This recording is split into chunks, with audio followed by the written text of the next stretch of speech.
mortal lives are so fleeting.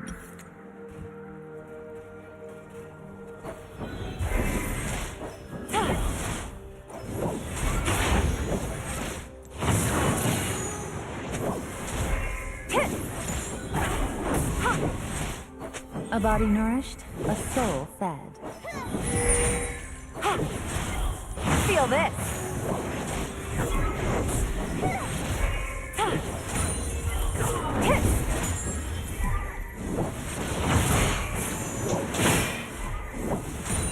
I see right through you.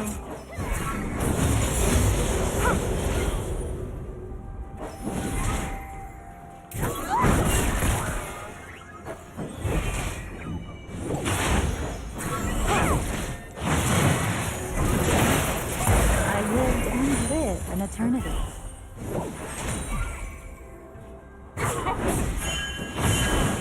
First blood.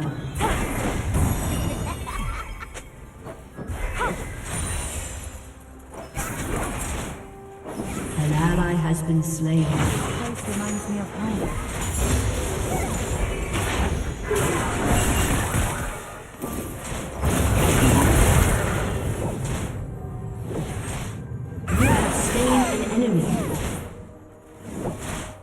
You certainly led an interesting life.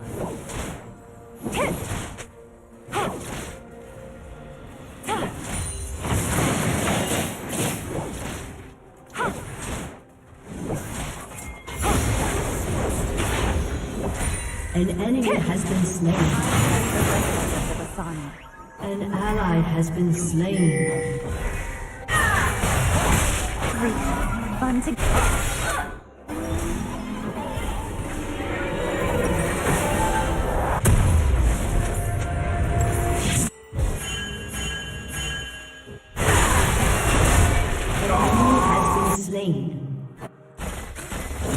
An ally has been slain. Hidden away for so long, it's nice to finally feel the sun.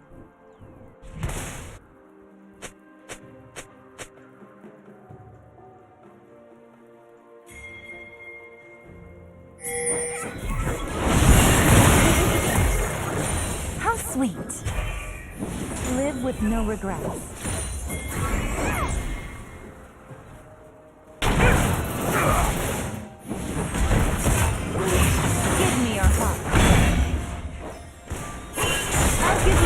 You desire. An ally has been slain. You have slain an enemy. An enemy has been slain. Two tails are better than one. Or, well, you know.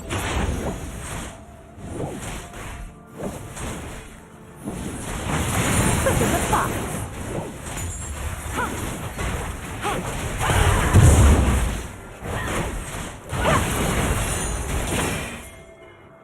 The friends I've made are very strange, in a cute way.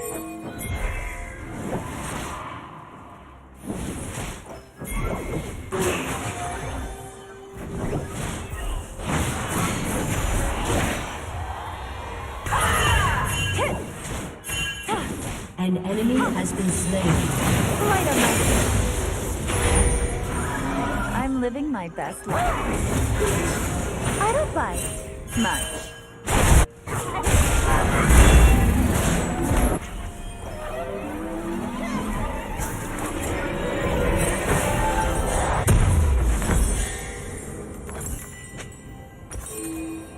As the seasons change, so do I.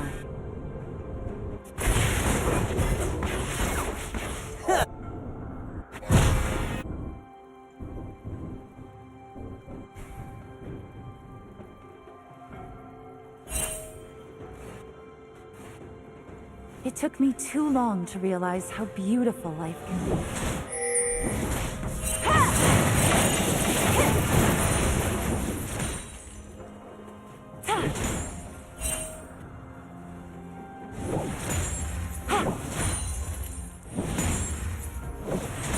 I hear the wind singing.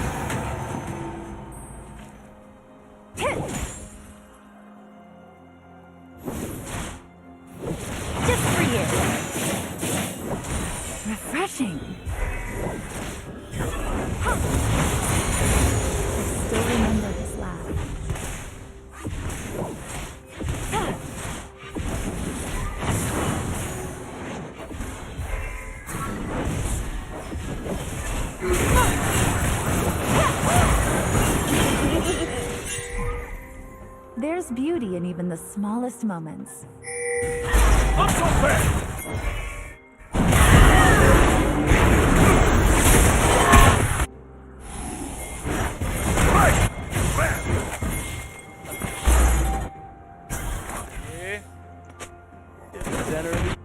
I've met so many new people. Everyone of them unique. I'm great.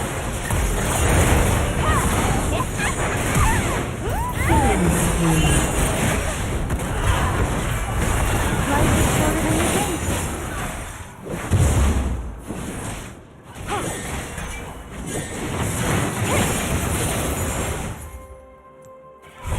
Don't worry. We'll be back soon enough.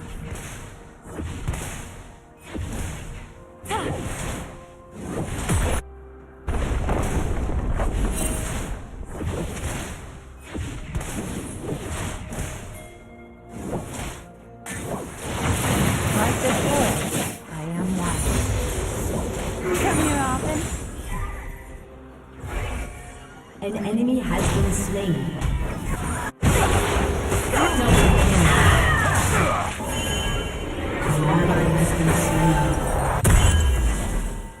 Enemy double kill. I'll see everything this world has to offer.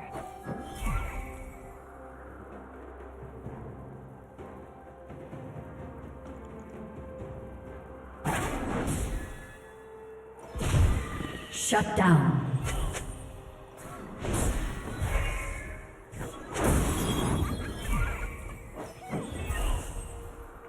So many memories stir within me.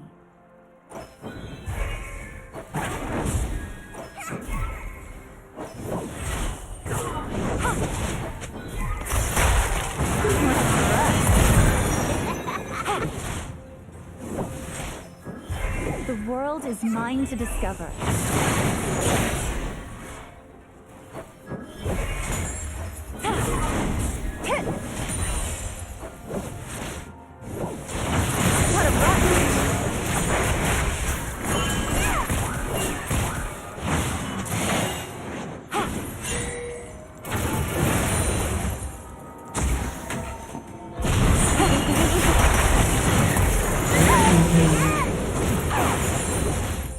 A little bitter for my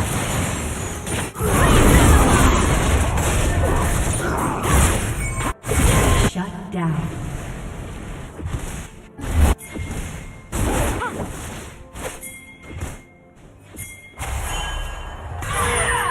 The Vistani left so much behind. I will find it all.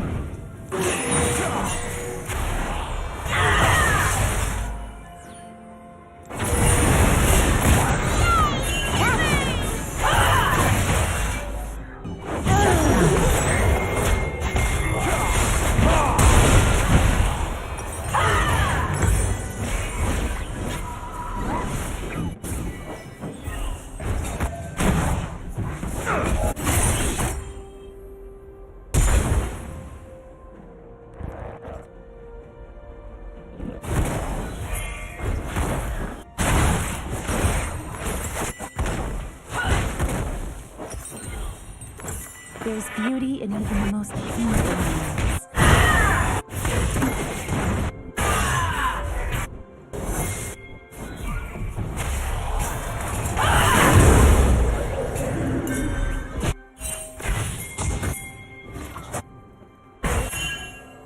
Humans change over days, nature over centuries.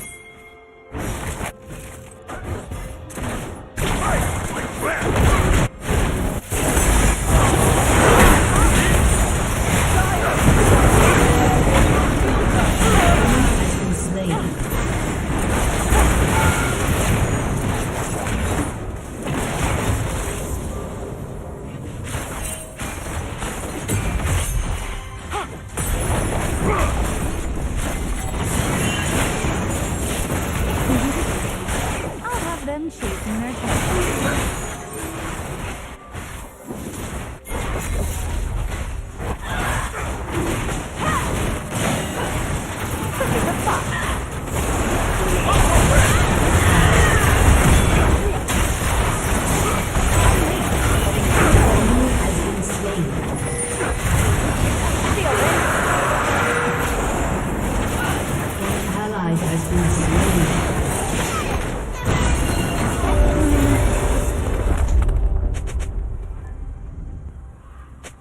Shut down.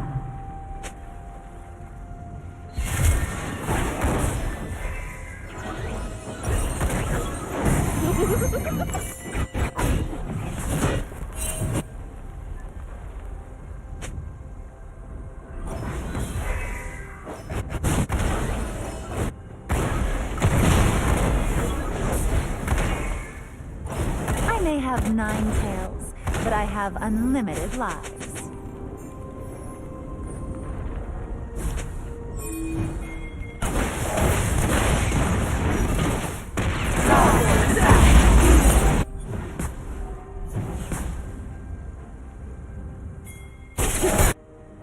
Never imagined this is the path my life would take.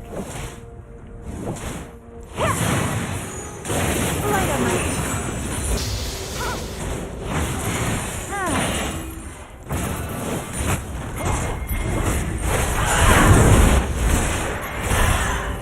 I won't forget what it means to feel alive.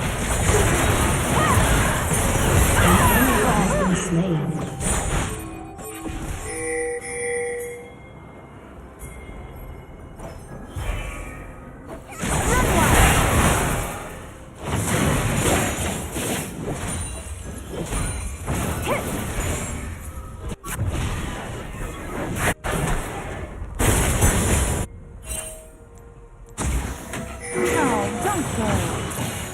I wander, but I'm not lost.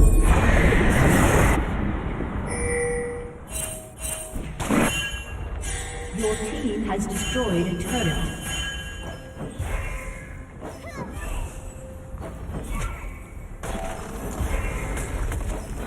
Just for you! I should have left home years ago. Shut down. Your turret has been destroyed. An ally has been slain. Nature here is too quiet. An enemy has been slain. Delicious.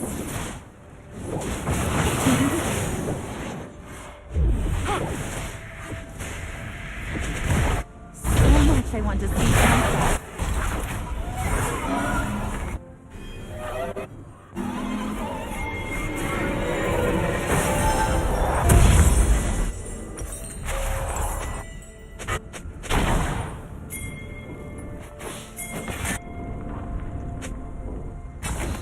No more holding back.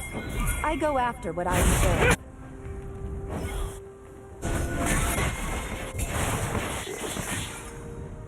Not so fast!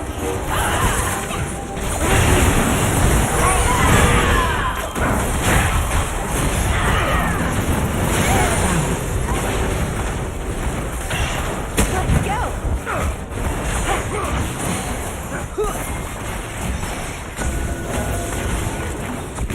Come here, Arthur. Behind throne!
forest brings me back to my days as a kid, running with the ice foxes.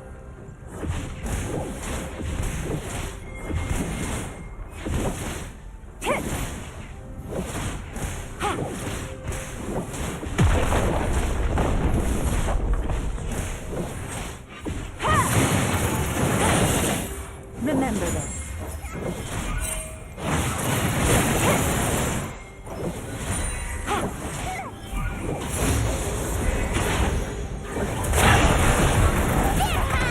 An enemy has been slain. Feel this. Double kill.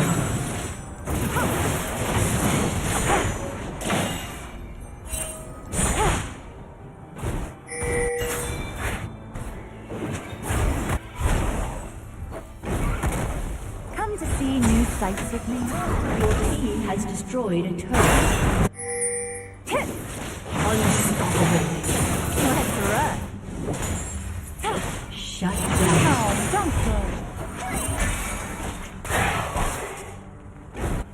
Your team has destroyed a turret.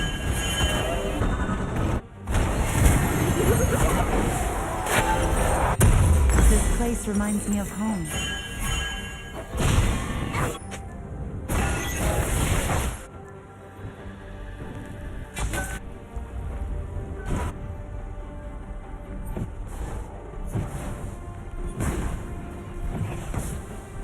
I carry the legacy.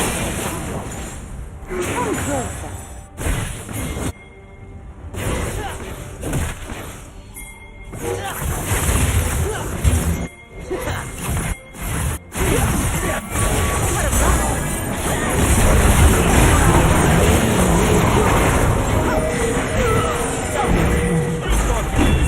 Ally has been slain.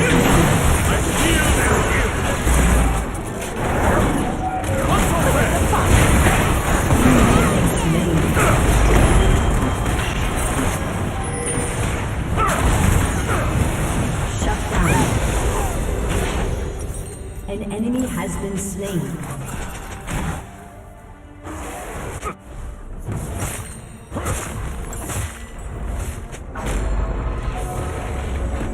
Your turret has been destroyed.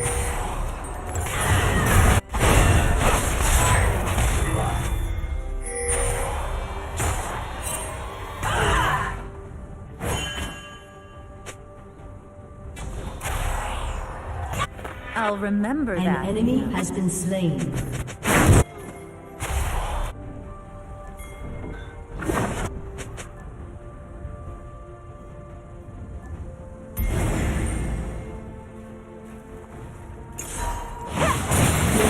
Has destroyed a turret.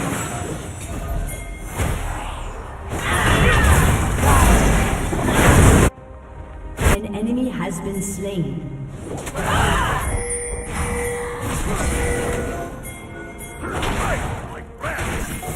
I'm living my best life. Light on my feet.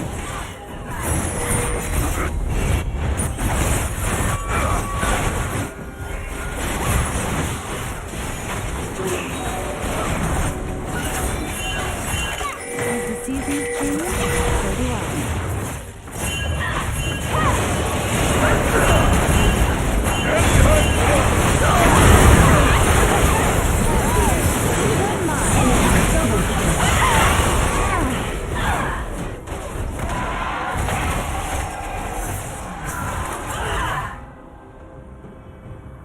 An enemy has been slain. An ally has been slain. Oh, don't go.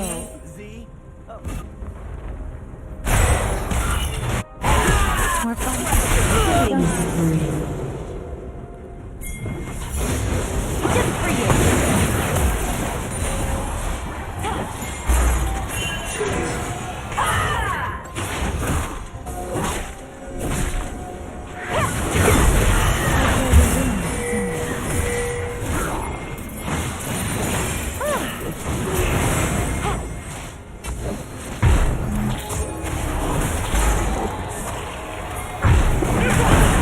We'll be back.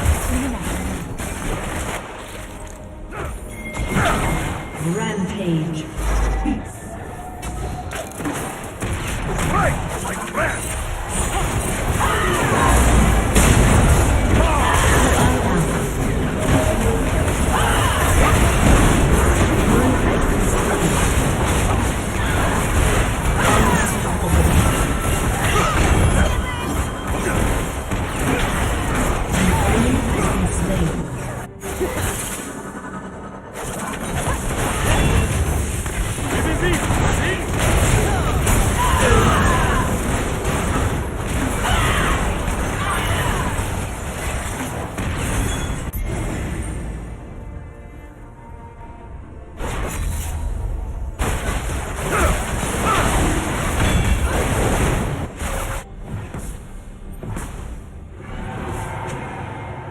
He truly loved me, saw me for all that I am.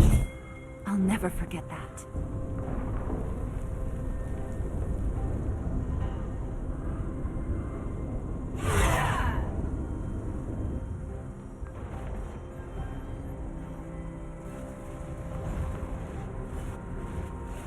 I love myself for who I was, who I am, and who I hope to become.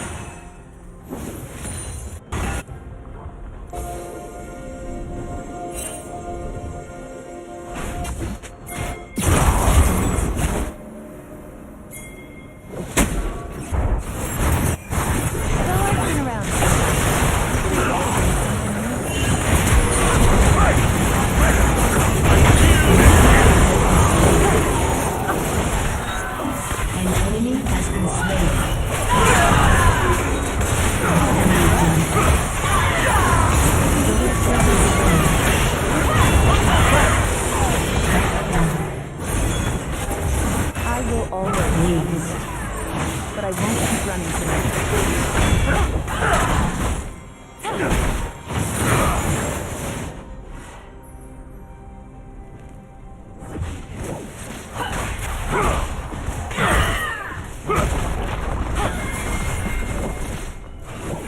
I still remember his laugh. Your team has destroyed an inhibitor. How sweet!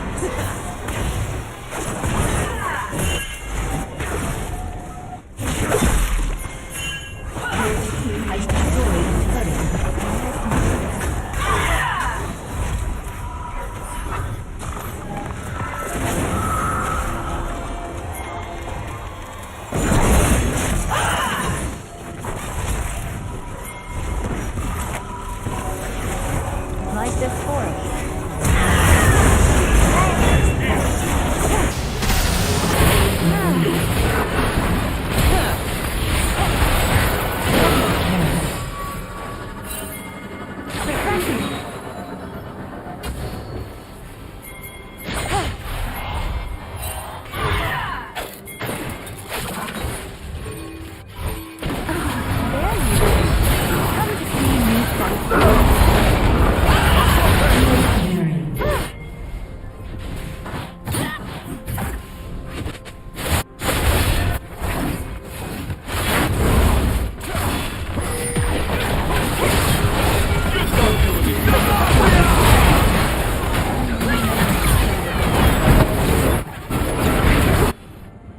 An ally has been slain.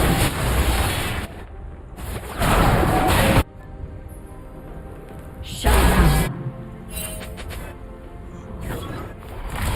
Everything's more fun together, don't you think?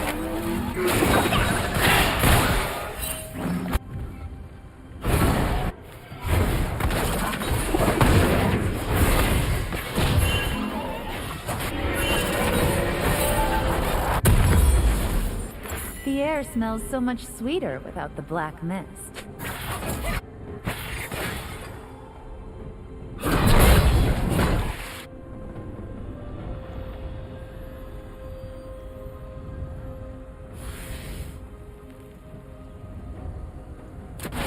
To stay strong, I hunt, but I'm no longer afraid of losing control.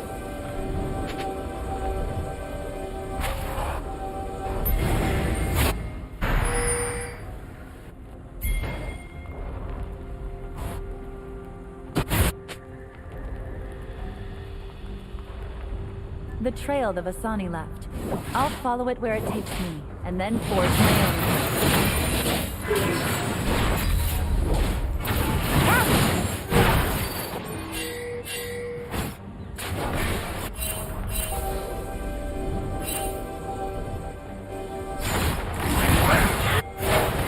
If I look back now,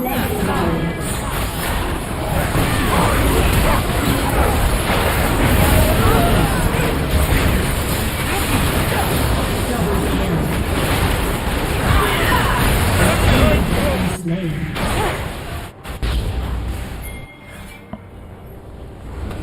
a summoner has disconnected.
Believe that at the end of this wave, oh, there's actually a karma here. Did I kill this guy? Oh, I kind of wasted my ult on him. Either way, it doesn't really matter. So I think at the end of this wave, we're 100 CS to 43, and this is against a Master Tier LeBlanc player, so it's not like I'm just like bullying silver players or something.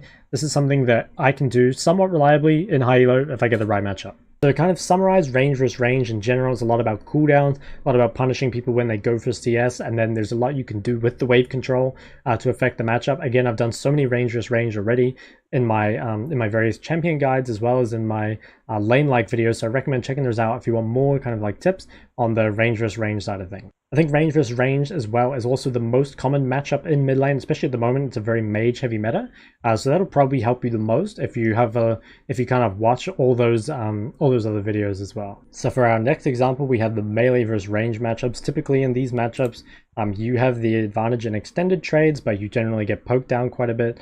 So in melee versus range matchups, and again we've talked about this in the lane like Doinby as the Kali videos, check that out as well.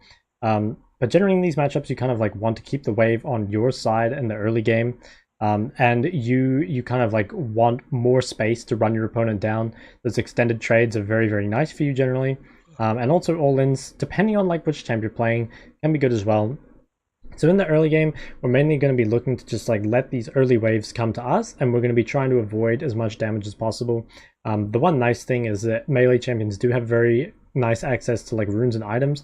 The champions like, items like Doran's Shield and runes like the Resolve setup, like Second Wind, can be very, very useful for helping you survive against some of these like ranged champions.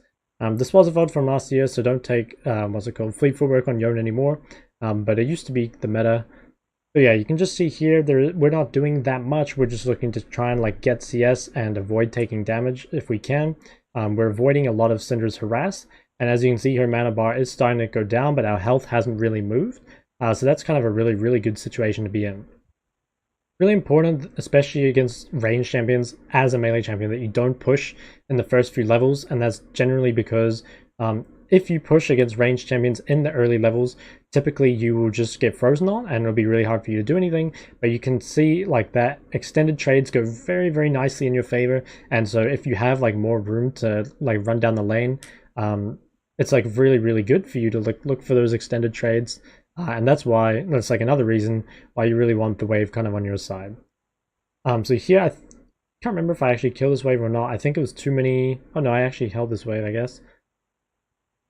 I held some of it. It was too many creeps to tank the whole thing, but I did manage to stop his base and keep the wave like sort of on my side. So I'd say still, this is a pretty big win. And you can see like at this point in the lane, this is like so nice for me. It's only level 4 and I'm already able to zone him off CS because I'm basically full health and he has like almost no mana.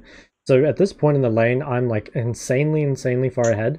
I'm actually already 27 CS to 18. And that's like crazy for kind of like a melee versus range matchup. So now I can like position really aggressively. I can look to actually zone him off CS, which is definitely not how it should be going. And he also has to be quite careful of gank setup as well. Like Yone is pretty good gank setup. Although Syndra does too. But I can kind of like look for plays onto him, kind of like this. I believe he does have to flash here. Yep, okay, so flashed over the wall. So this is like your dream scenario for a melee champion, is like you've gotten through those like early levels without taking too much damage.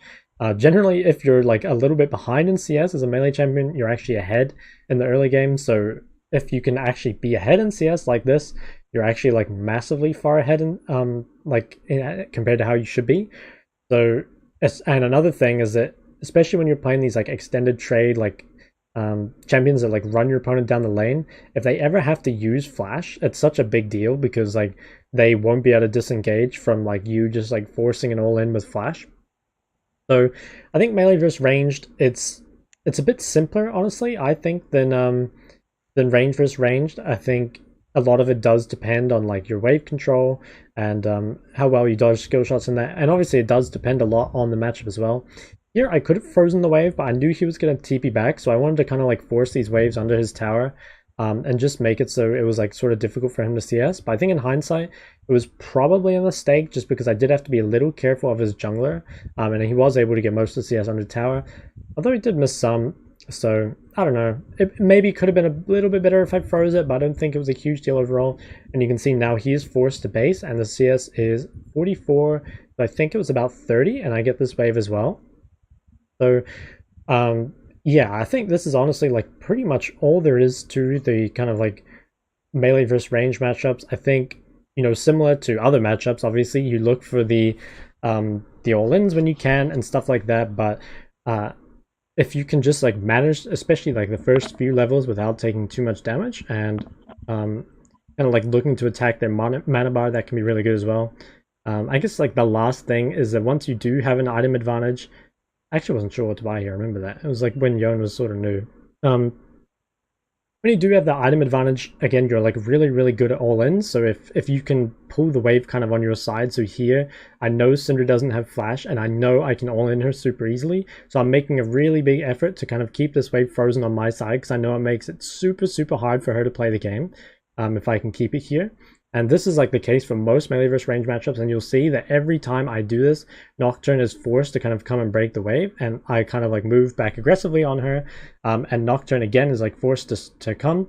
So you can just like waste a huge amount of the enemy jungler's time like that, and you can see again, Syndra's almost you know, and this is just like your dream as a melee, is basically you have the wave like here, you're kind of forcing the enemy jungler to come, you have like all this room to all in, and if the jungler doesn't come, you can just take the kill.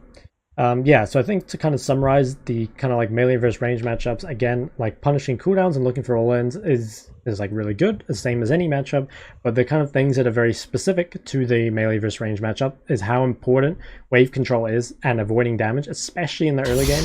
Just almost pretty much every matchup I can think of is a melee versus ranged, you want the wave on your side. I guess the only exception to this is melee champions that have high amounts of wave clear, so champs like Talon or Galio or something like that, they can push the wave and look to roam. But for the most part, as these like melee...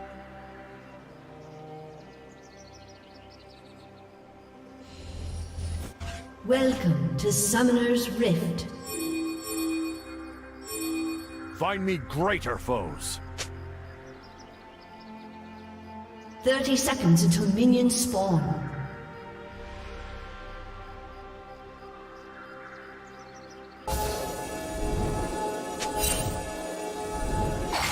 No quarter for the wicked. They're hiding.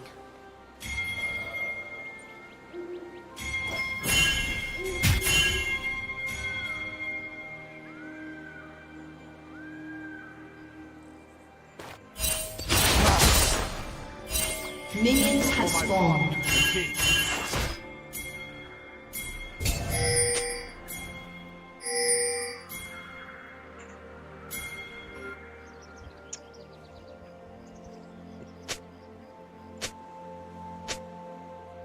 Today is a good day to die.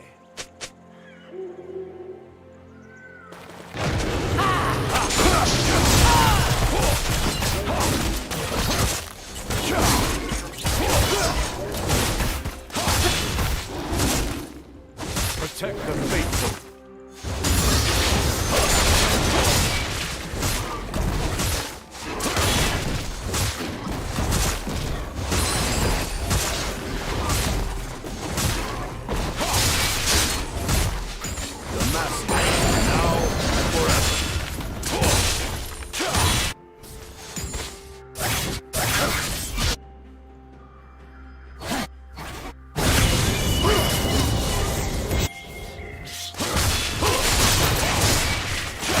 I love a challenge.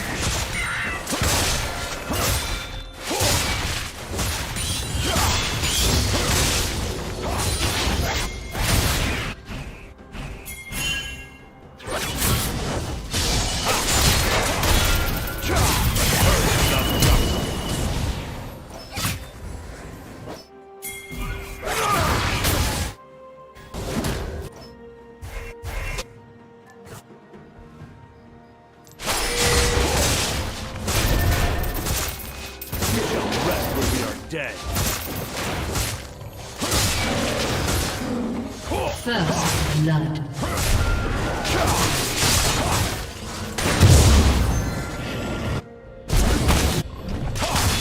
An ally has been slain.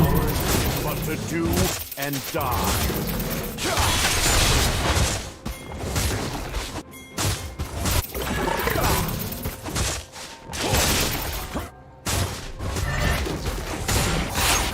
An ally has been slain. Who dares defy my will? An ally has been slain.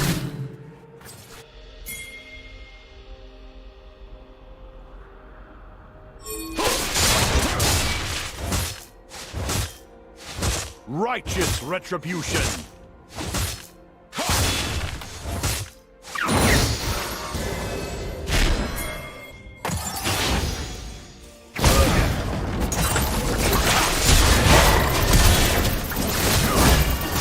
Topple their forces.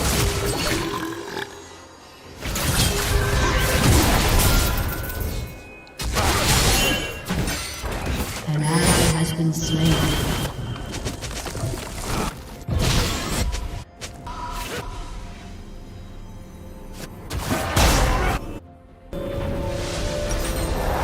Stand with me, brothers and sisters.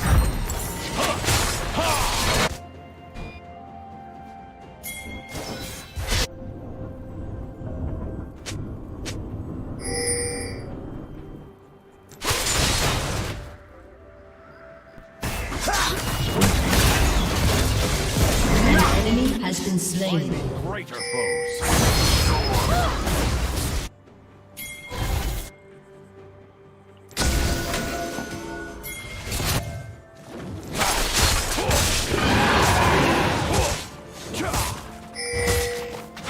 I love a challenge.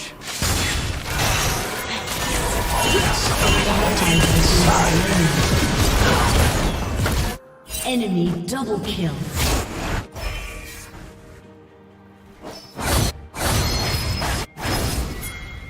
No quarter for the wicked. The universe craves chaos.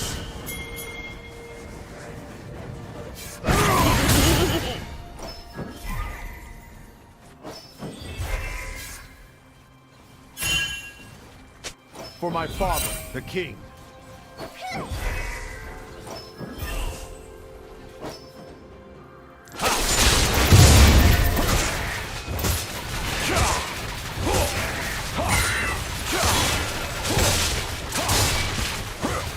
Curse the unjust.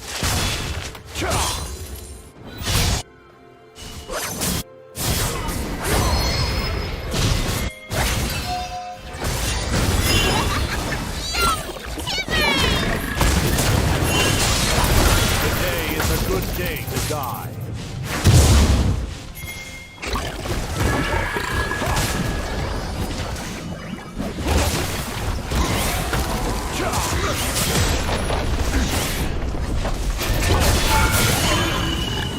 Protect the faithful.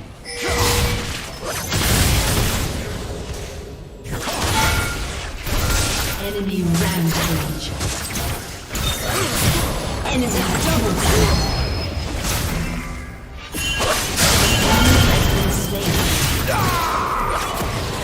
You have been slain.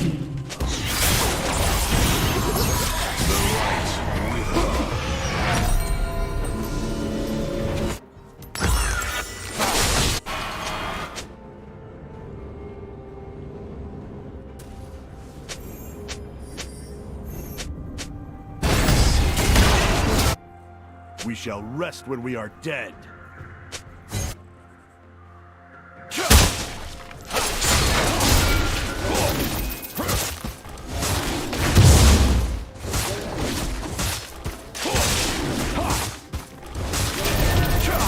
Ours is but to do and die.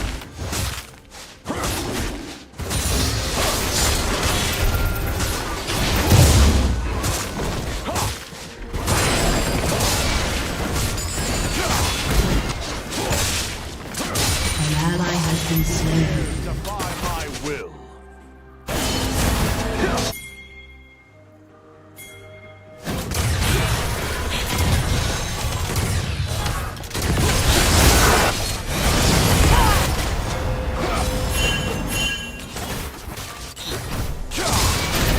Righteous retribution.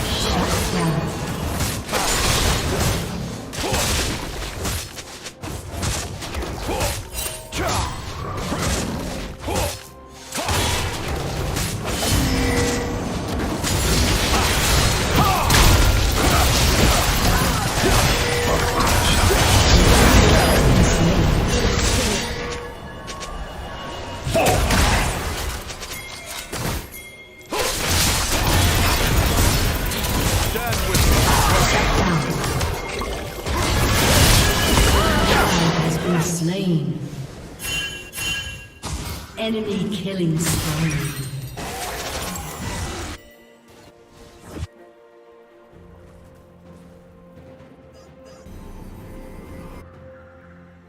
Find me greater foes.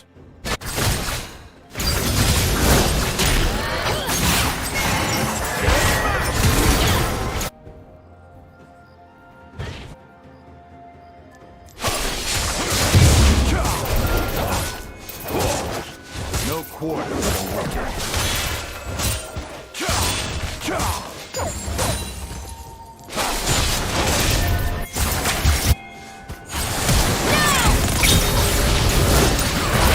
Enemy has been slain. For my father, the king.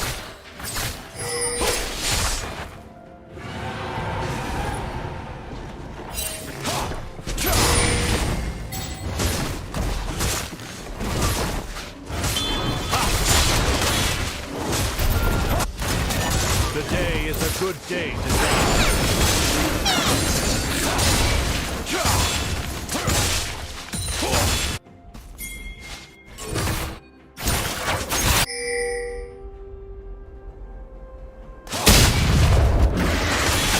Protect the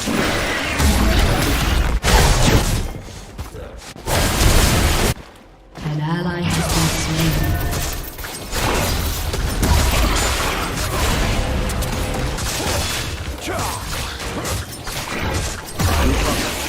Enemy rampage.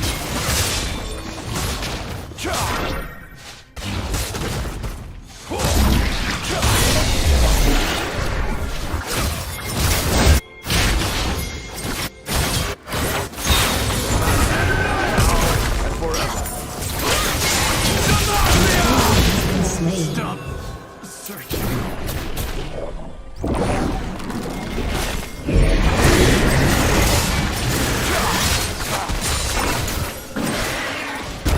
We shall rest when we are dead.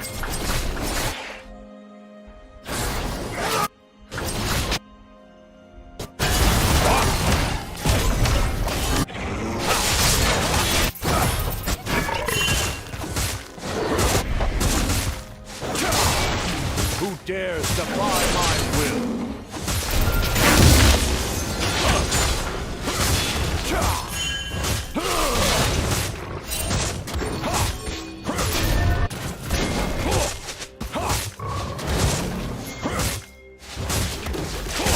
Stand, brothers and sisters. Shut down. Enemy killing spree.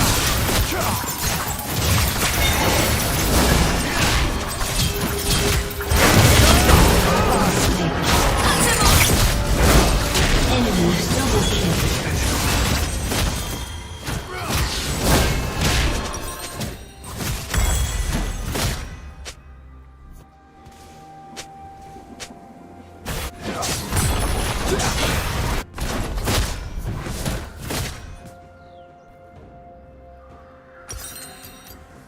Your turret has been destroyed. Find me greater foes.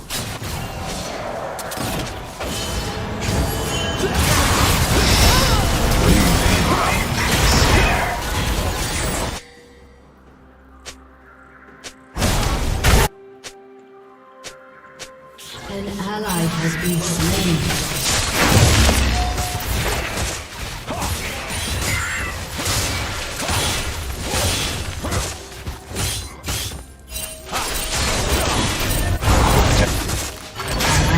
Been slain. No quarter for the wicked.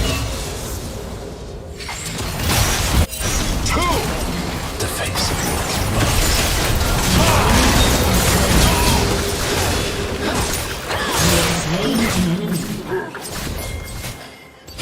For my father, the king.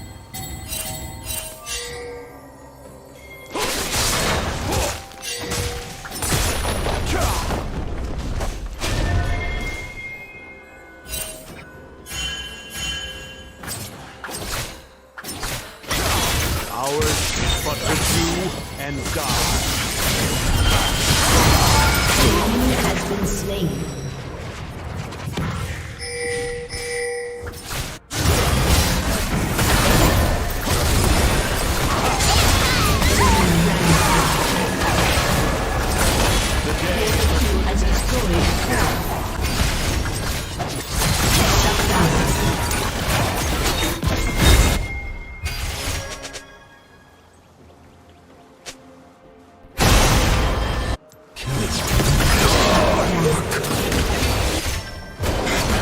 Enemy double kill.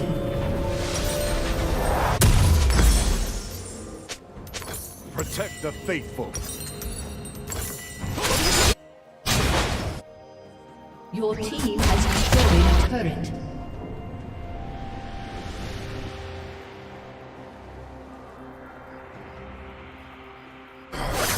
Demacia, now and forever.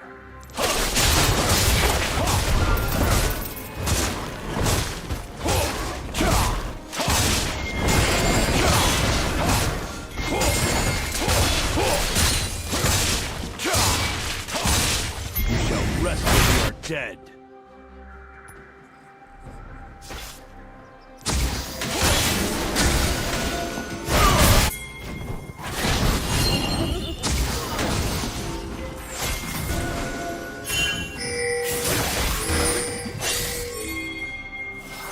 Who dares defy my will?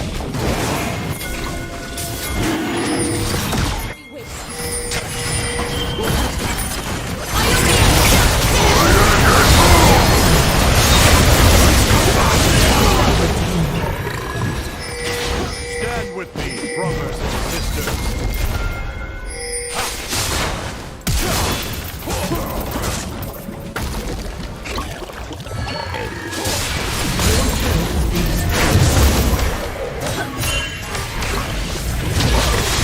Find me greater foes. Shut down.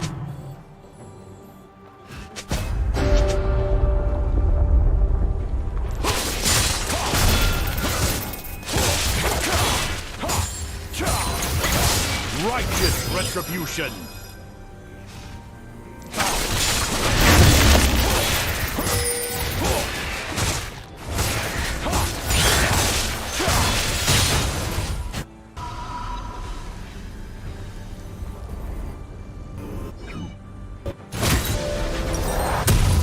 Your turret has been destroyed.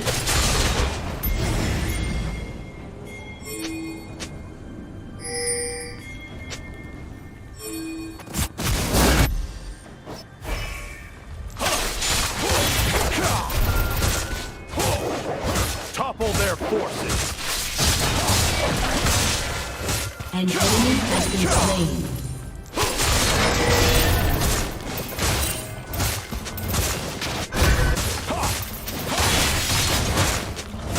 Your turret has been destroyed.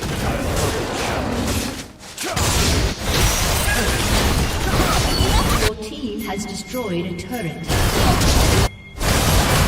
An enemy has been slain. Double kill. for my father.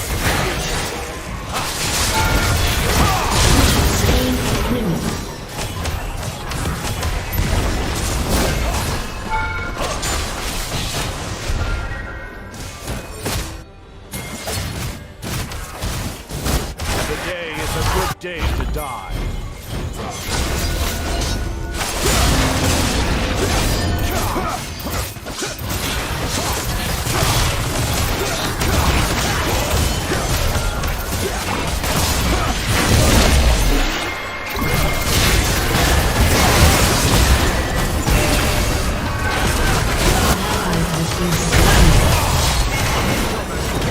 An enemy has been slain.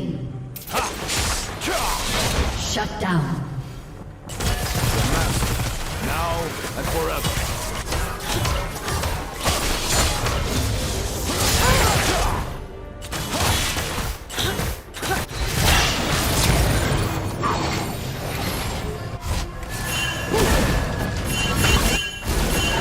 We shall rest when we are dead.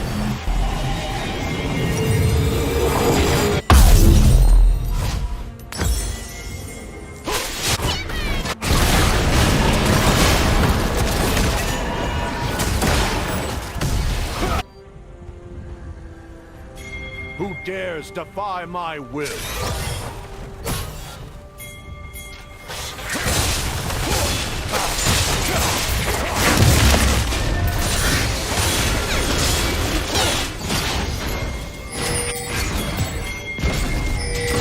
Stand with me, brothers and sisters.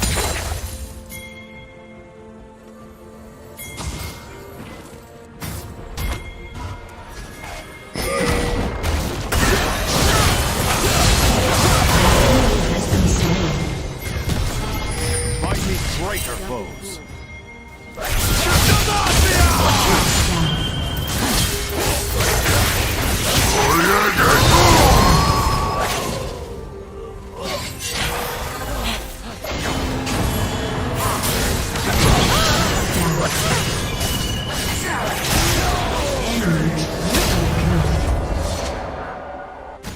Your turret has been destroyed. An enemy has been slain.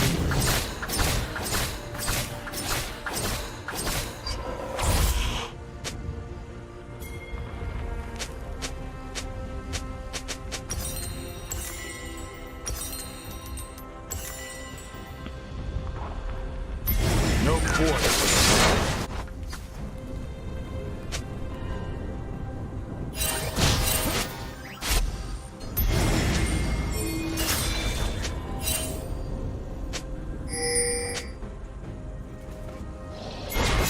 For my father, the king.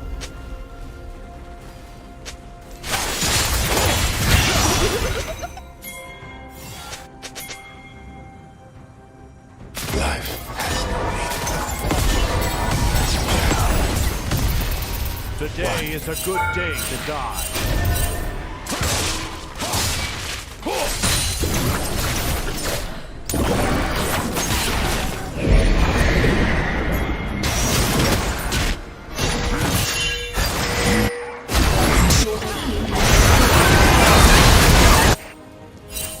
An ally has been slain.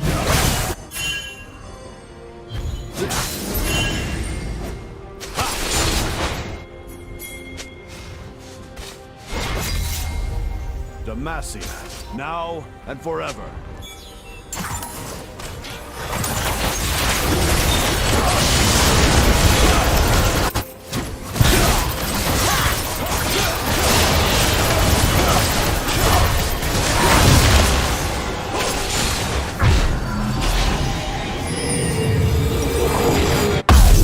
We shall rest when we are dead.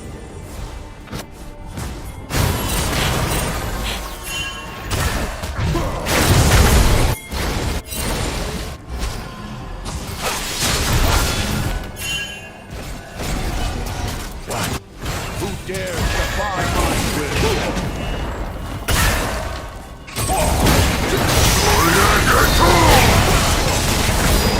Has been slain. Your turret has been destroyed.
Aced.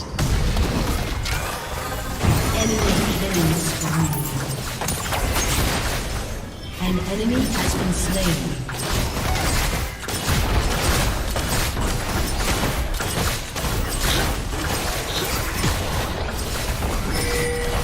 Your team has destroyed a turret.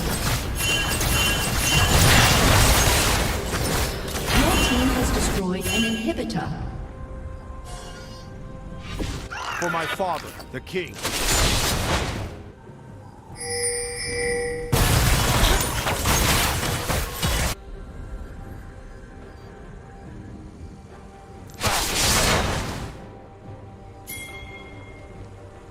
Today is a good day to die.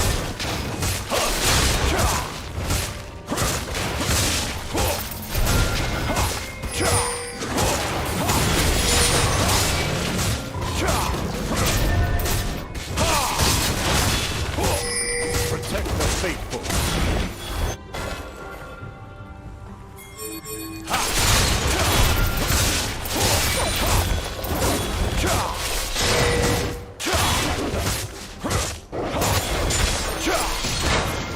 Damascus, now and forever.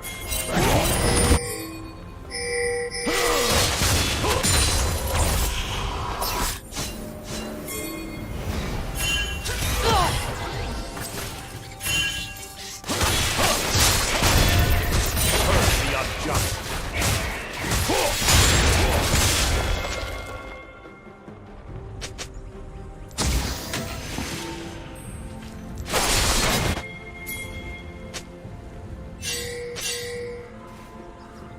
We shall rest when we are dead.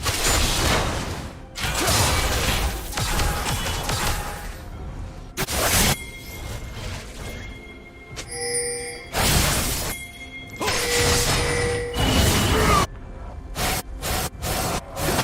dares defy my will?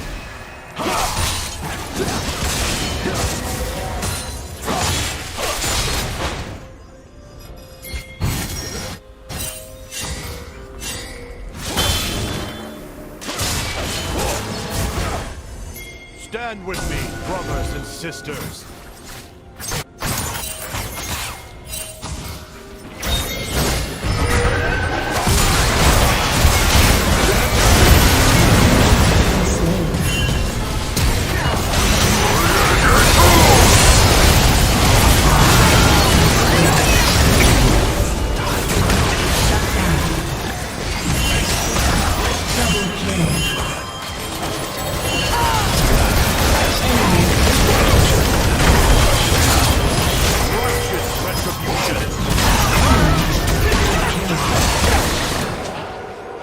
Enemy quadra kill. Aced.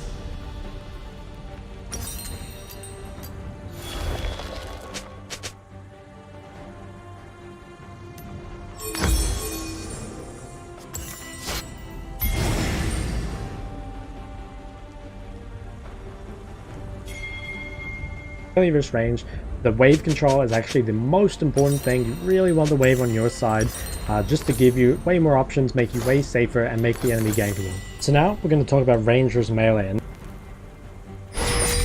this is the one that I think people have the most trouble with, and I get the most questions about. So we're actually probably going to go over like maybe a couple examples, or maybe like you know, 1.5 examples or something like that for this one. But generally, as range versus melee in the early game, you are much stronger typically. They kind of suffer from your range auto attacks, and also most of the melee champions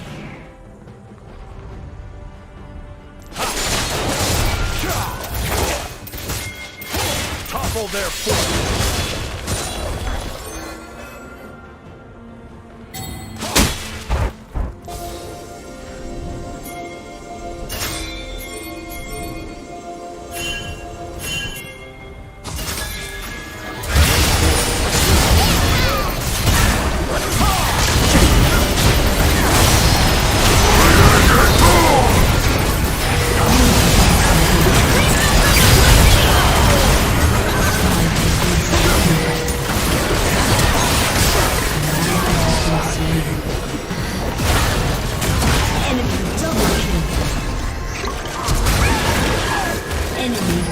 kill.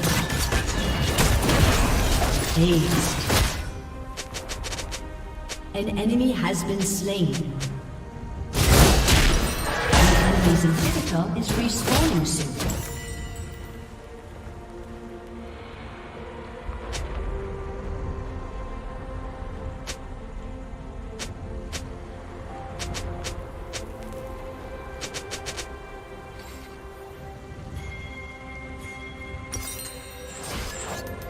Your turret has been destroyed.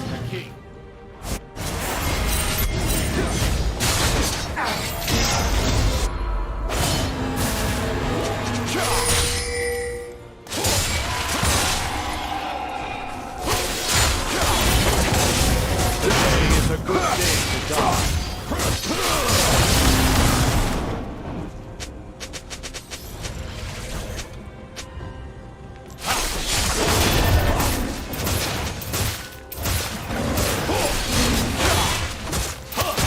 I love a challenge.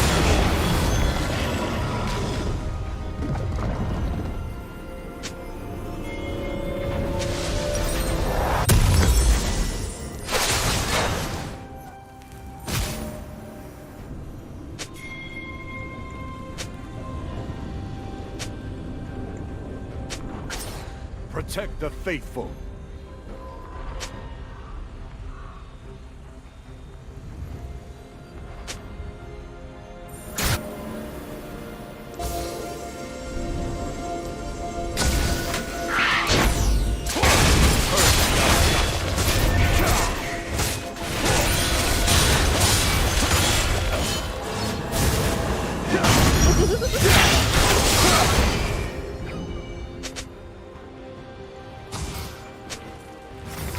The Massey, now and forever.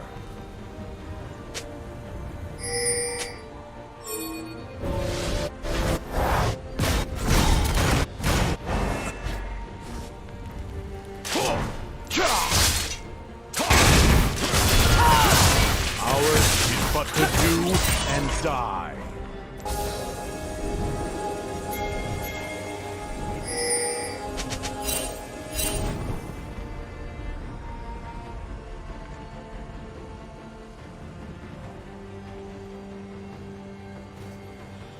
We shall rest when we are dead.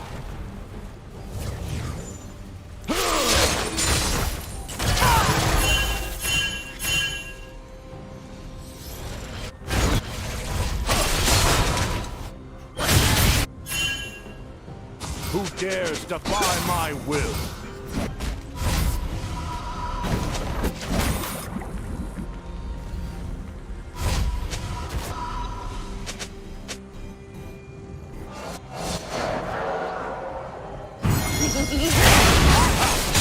Stand with me, brothers and sisters.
Topple their forces.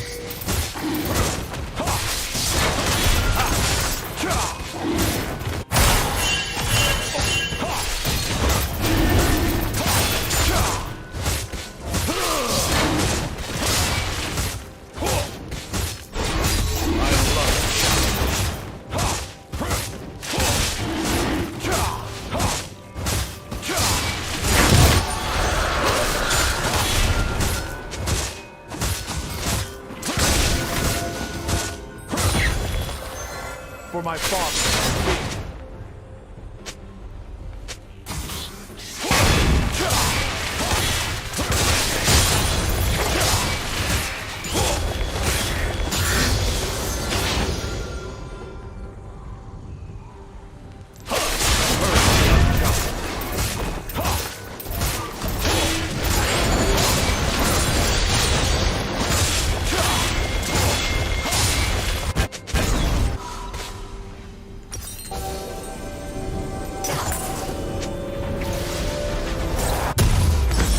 Today is a good day to die.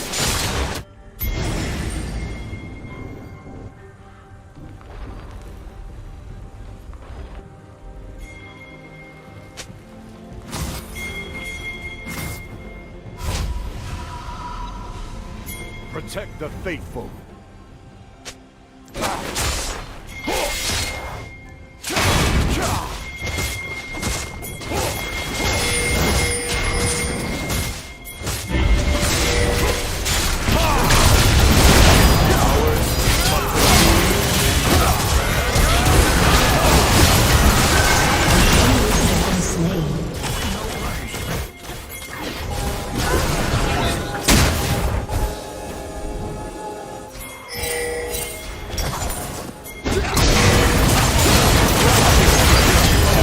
Has been slain.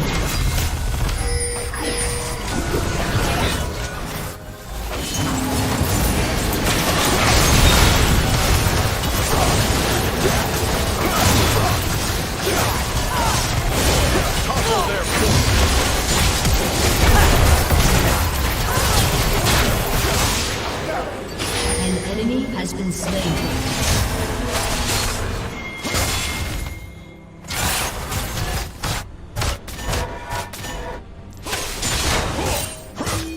Demacia, now forever. Destroyed an inhibitor.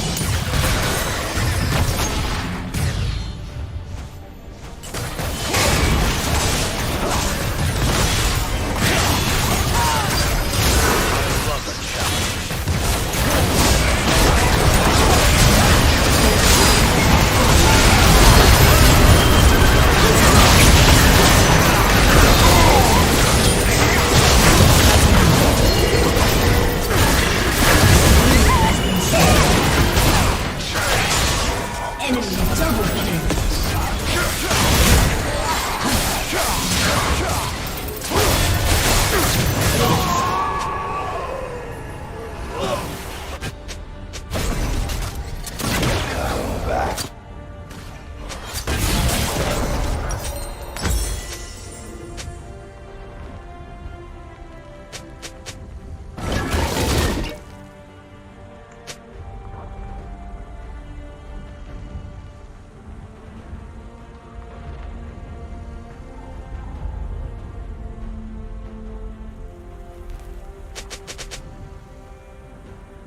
Your inhibitor has been destroyed.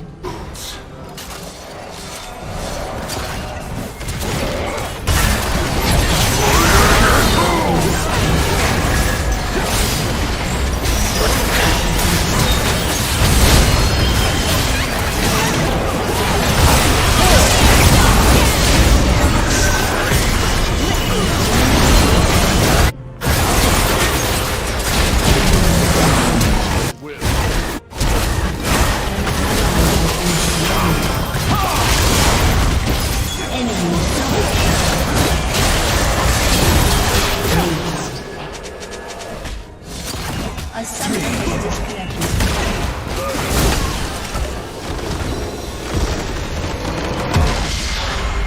Defeat.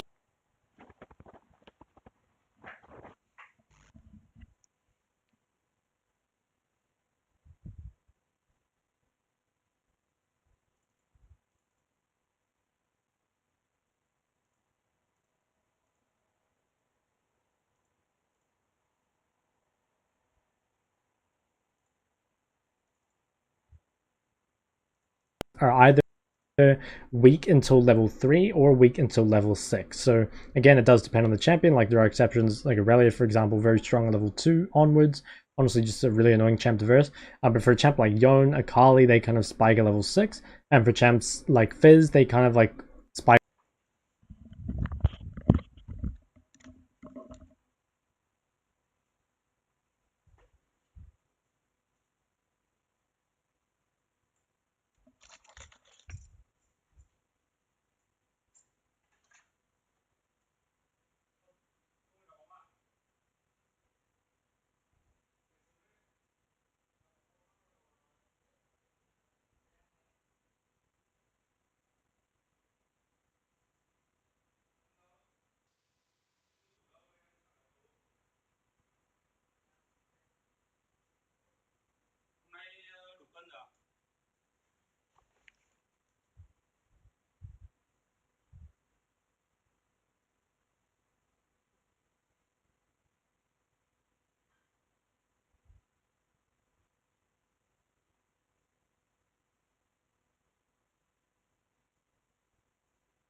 And this is the one that I think people have the most trouble with and I get the most questions about. So we're actually probably going to go over like maybe a couple examples or maybe like, you know, 1.5 examples or something like that for this one.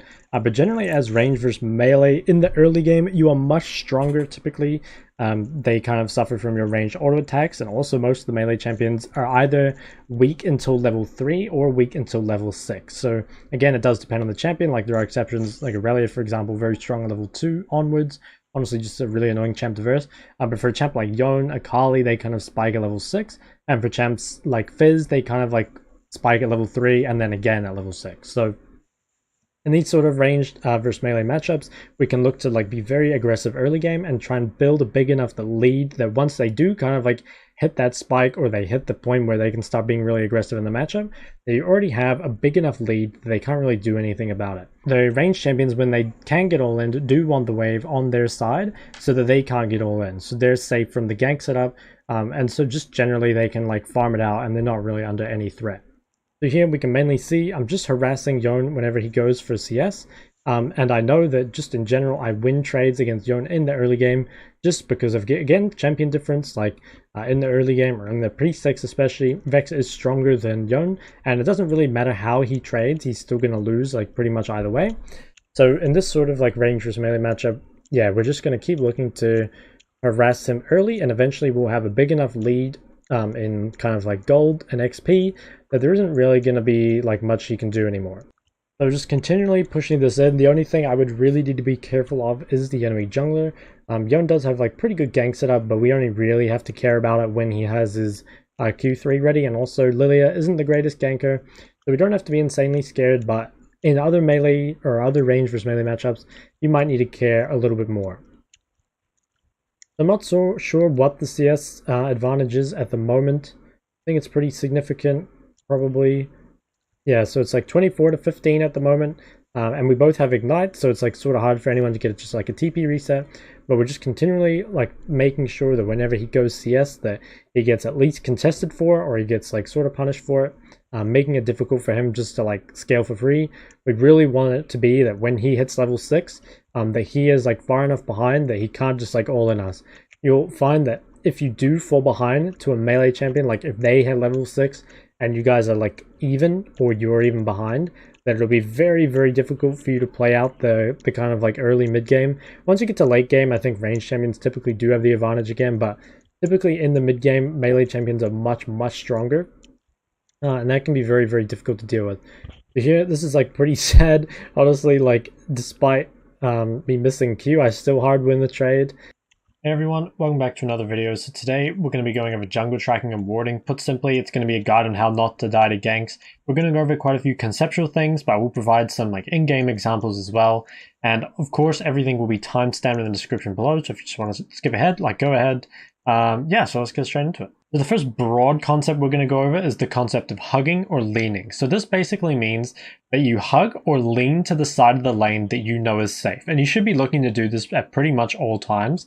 So an example of hugging a side is, say, if you're this blue side mid laner, if you hug top side, you might look to play in here, or you might look to play in here, or you might look to play in here. Basically, you're staying away from the bot side because you know the top side is safe.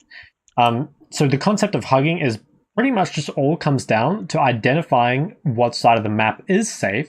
So now we've got to talk about like what things actually make you safe. So most basic one is having a ward. So if you have a ward topside, you know that like no one's in this area. It's going to be pretty easy for you to like kind of play in one of these little pockets here. Essentially, you want to be on this side. And one thing I get from you guys a lot is like, how do you like not get ganked when you're pushing the lane? And this is like honestly pretty much the biggest part of it. There's a very, very big difference, obviously, between being, say the enemy jungler is here, right? If you're positioned here, hugging the wrong side of the lane, you die. It's pretty much that simple. It's very easy for the jungler to kill you if you don't know he's coming. If you're in the middle of the wave, in the middle of the lane like this, there's still a pretty reasonable chance you die. You're pretty exposed. You don't really have either way to run to. You can't reach the tower. You can't really reach the top side of the river either.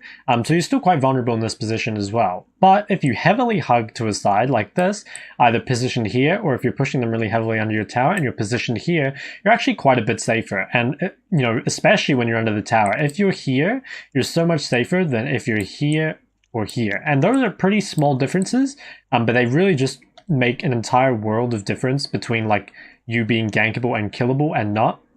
And there's a few reasons for that. Obviously, like a big part of it is that when if say you get ganked, say the jungler comes up here and you run this way, they're chasing into the fog of war and your jungler may or may not be there for a counter gank. Obviously in lower levels, they may not respect that. But at least in higher loads, it's a thing. But obviously, another big part of it is that just there's more distance to cover, right? Like, there's not many junglers that are going to be able to gank all the way across the lane like this, unless you're like super far under their tower, like literally playing right here.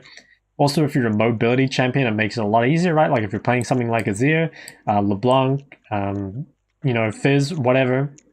Coming with mobility, Ahri, it's going to be way harder for you to get ganked, even if you are pushed up that far in the lane. So you kind of know what hugging is, and we're going to go into more examples of stuff that kind of make you safe.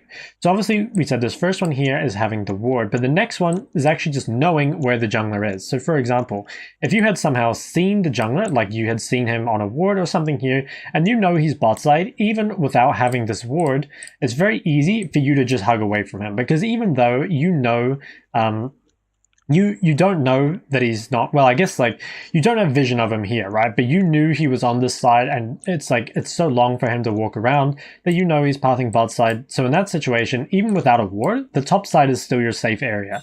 Essentially what we have so far is that safety can be created either through wards and knowing like a side is safe by that situation that he's not, well, I guess like side, even without having this ward, it's very easy for you to just hug away from him, because even though you know you don't know that he's not, well, I guess like you don't have vision of him here, right? But you knew he was on this side, and it's like it's so long for him to walk around that you know he's pathing bot side. So in that situation, even without a ward, the top side is still your safe area. Essentially what we have so far is that safety can be created either through wards and knowing like a side is safe by just there being no one there, you have vision of them, and safety can also be created by knowing where the enemy jungler is and knowing that he's not on a side. Now, another way that safety can be created is just by your own jungler. So even if you don't know where the enemy jungler is, say he's here and we have no ward on him, if your jungler is here, if you don't have a ward or you don't have any other safety to hug to, it can be a very good idea just to hug towards your jungler, because you can think of your jungler as a moving ward, except he actually has some combat stats. And also, like, if you're hugging towards your jungler, it can help if he gets collapsed on or something. I'm going to talk about that a little bit more in the advanced section. But basically, like your teammates, either your jungle or your support, like if your support comes out of base and comes here, if you don't have another form of safety, if you don't have a ward, you don't know where their jungler is, your jungle and support can act as kind of like temporary safety to kind of help you coast along a little bit. And there's a couple more ways safety can be created. So another way is if one of your lanes is winning really hard, say your top lane is just like absolutely smashing the enemy top laner, most likely your top lane will litter wards like kind of in the enemy jungle or on the top side. So if you didn't have wards of your own, hugging towards your winning lane would make you marginally safer than if you hugged, say, to the hard losing lane. Like if your bot lane is getting absolutely destroyed down here, hugging towards them likely will be like you won't have any control of the river and it'll be very risky. Whereas if you lean to the winning lane, most likely you will have control and the enemy jungler kind of has to be a bit more careful about coming to this side. But it's definitely not as safe as the other options. I guess the final one would be, we talked about before how if you know where the jungler is because you've seen him on a ward, like that creates safety. But one thing we'll be talking about a little bit later is that safety can also be created by jungle tracking. So for example, if you know like kind of the common pass, which we will talk about, I promise, and you know, even if you haven't seen the jungler, that at X time of the game, they will be in a certain position, like you can know to hug the other side of the map. So just to give you a quick example, like at the moment, a lot of junglers will do either like 3 camps and then bot side, or rather like the opposite side of where they started, or they might do 2 camps, or they might even do 1 camp, but generally junglers will almost always be on the opposite side of the map at around 2 minutes 30. So we will go into the kind of like method for dealing with that, but that is one way, just through pure jungle tracking with no other information at all. You can kind of create safety because you know at that point of the game, the jungler will be in a certain position on the map, or at least you can like reasonably guess kind of what position they will be in. One final thing that I figured I'd mention, because it actually took me a while when I was like still kind of new to high elo to work this out, is that if you actually don't have anything to hug to, like if you don't have any safety, say you have like no wards, like no one on the map is near you, then you kind of can't really walk past this like halfway point here.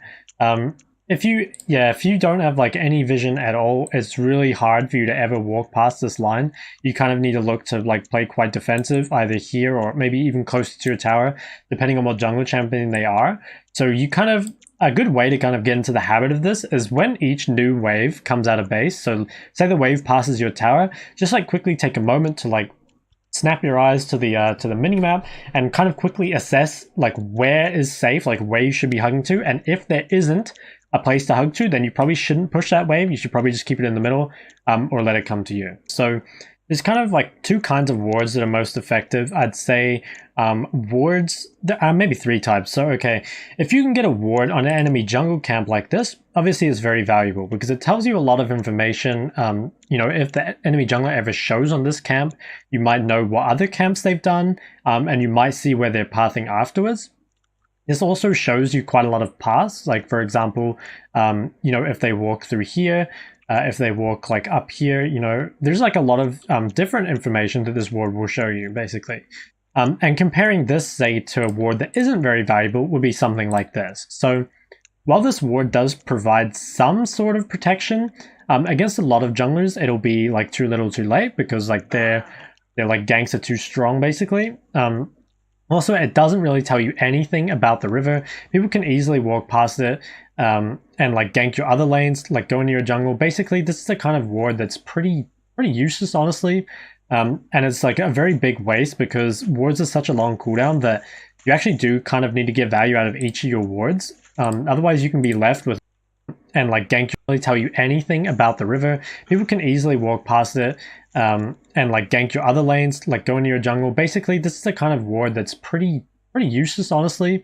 And it's like a very big waste because wards are such a long cooldown that you actually do kind of need to get value out of each of your wards. Otherwise, you can be left with a significant period of just like no safety. So I guess the most ideal place to place wards is where they can cover multiple areas or see enemy jungle camps.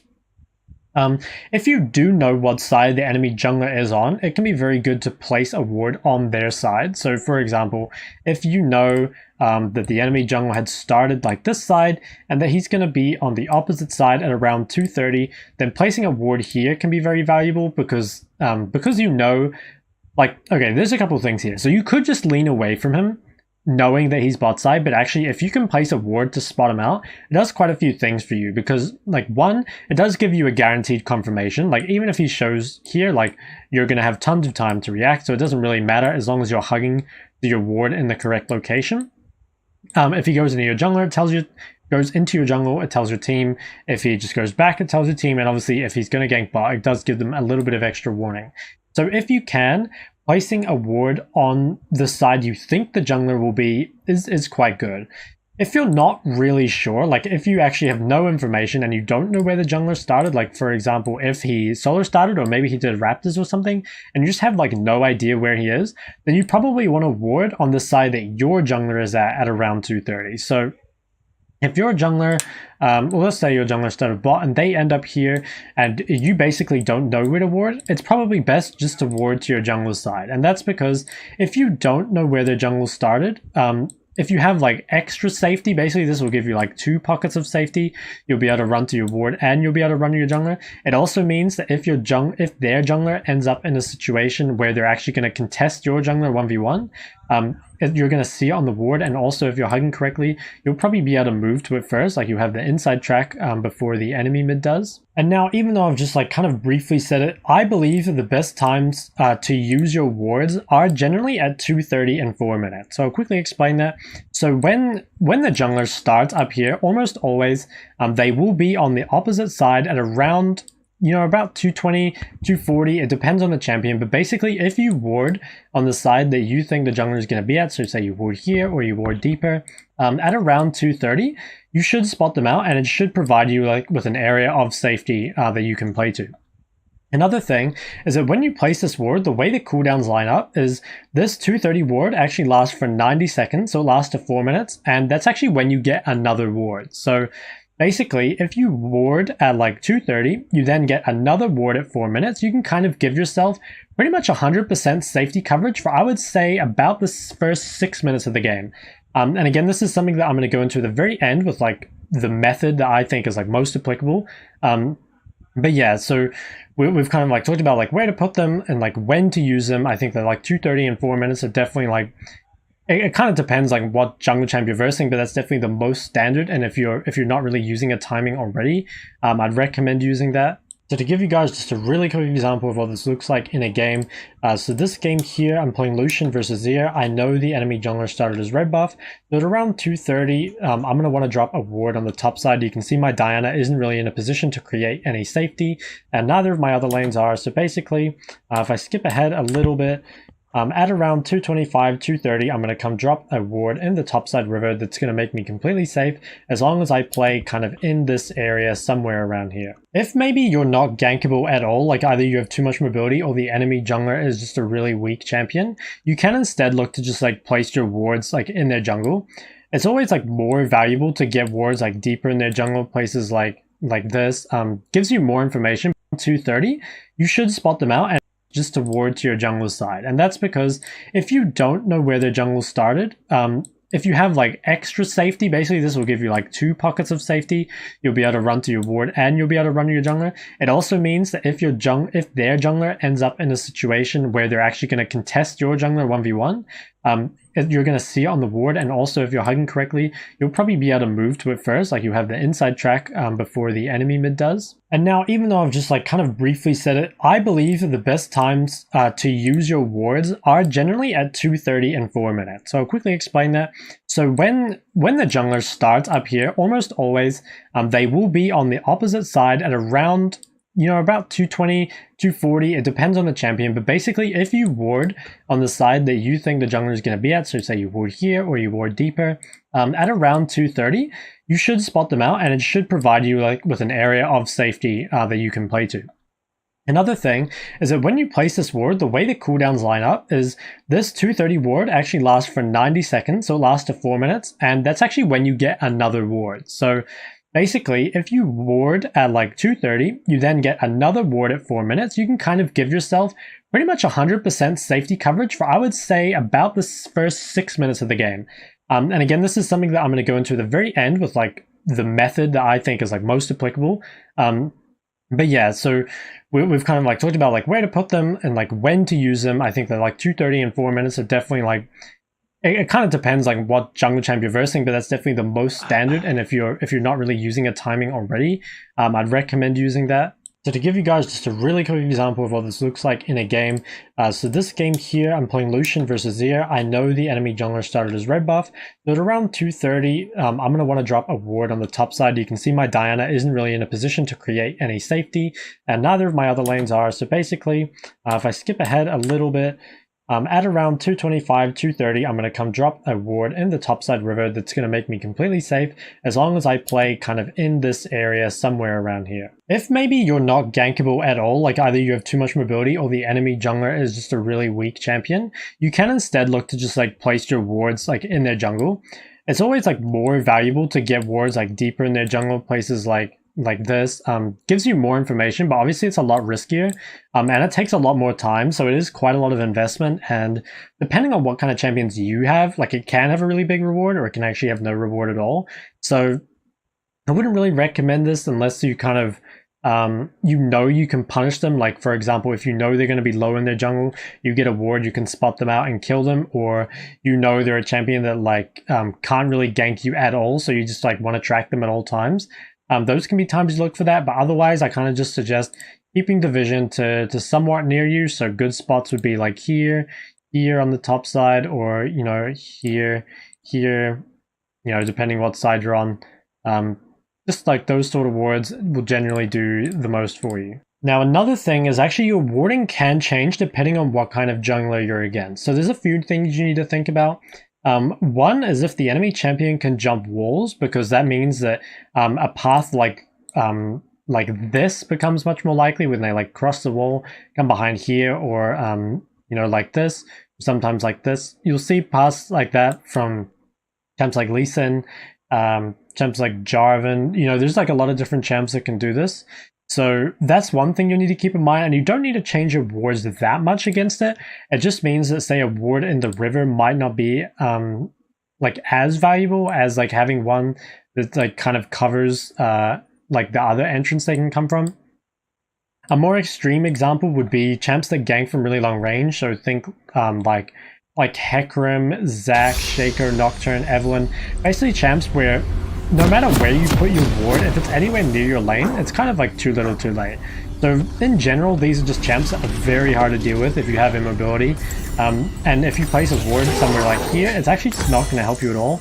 Against these sort of champions, you kind of need to get deeper wards in their jungle, but it can be quite risky because a lot of these champions can just like kill you basically if you walk in their jungle and you get caught out. So against those champions, you kind of need to play safe until you get a window either with your jungler or until they show in another lane or something like that to get some deeper vision. But yeah, so against those long range champions, basically you want deeper wards.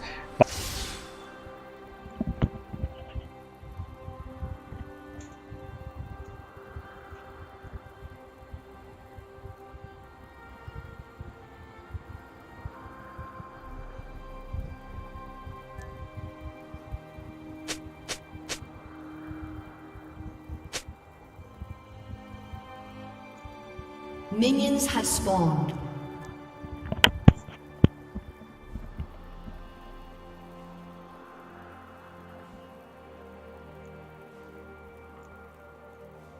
Are you certain?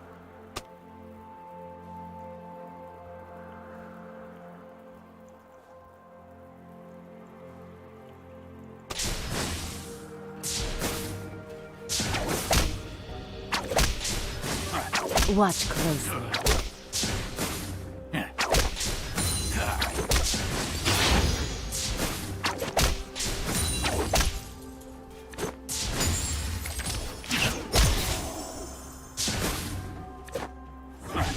It's all smoke and mirrors. Lucky them.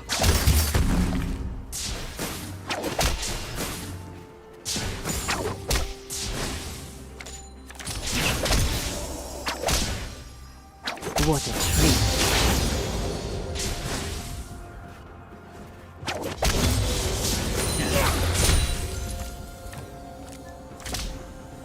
Thorn Road.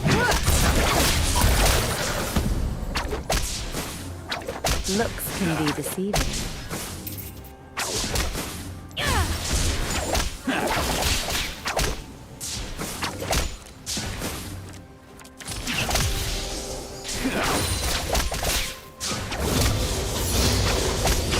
Classic misdirection.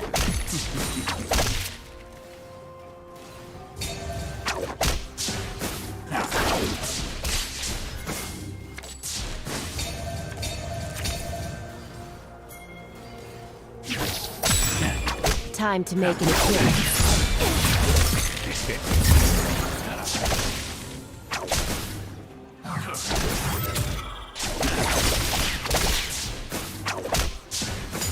First love. Where next?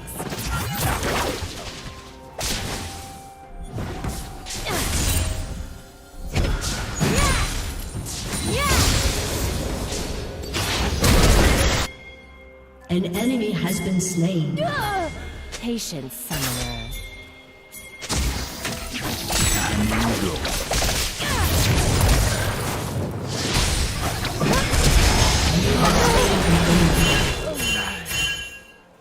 You have been slain.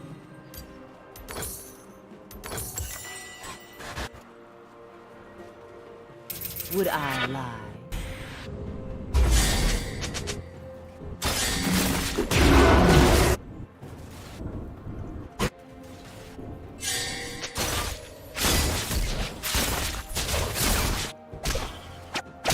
Tricky, aren't you?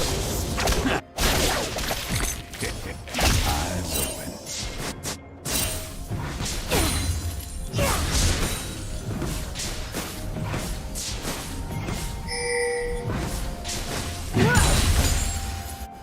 Trust me. Killing spree.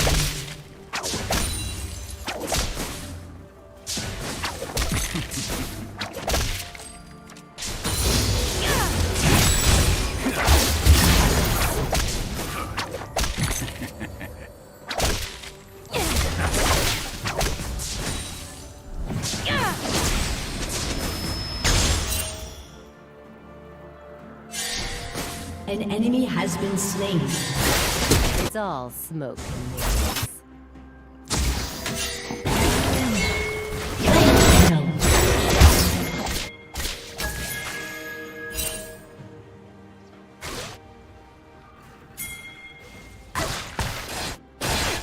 Looks can be deceiving.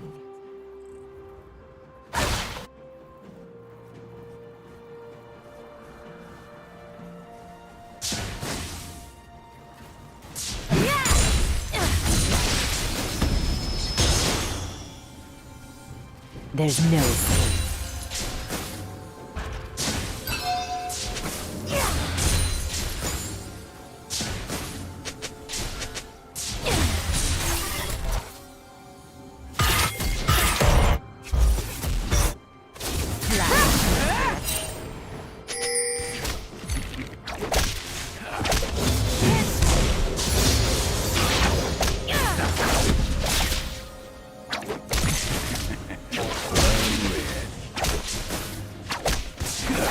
Patience, summoner.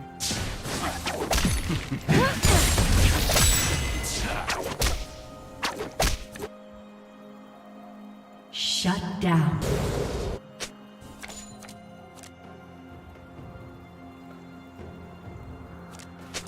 Where next?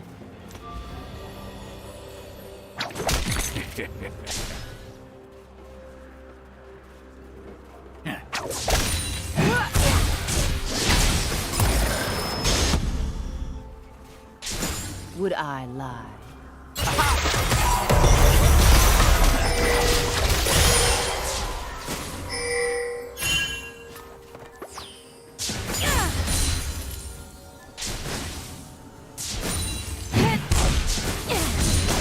Tricky, aren't you?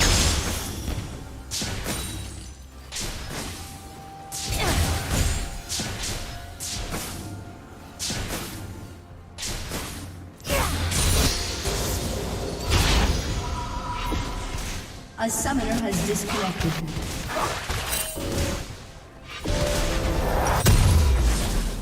A summoner has reconnected. Seeing red. A summoner has disconnected.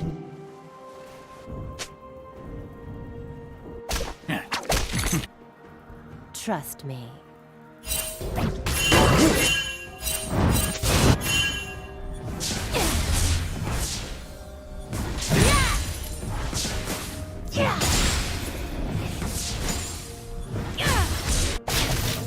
It's all smoke and mirrors.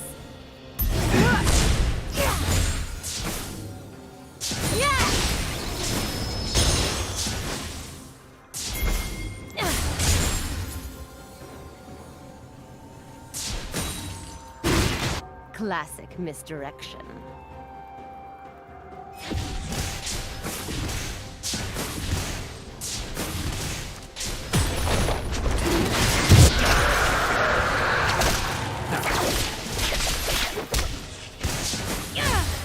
Right where I want them.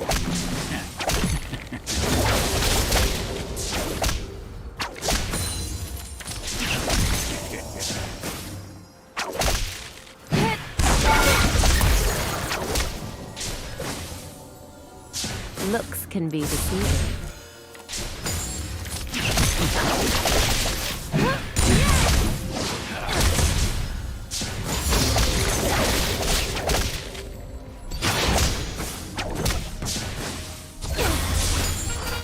Surprised to see me?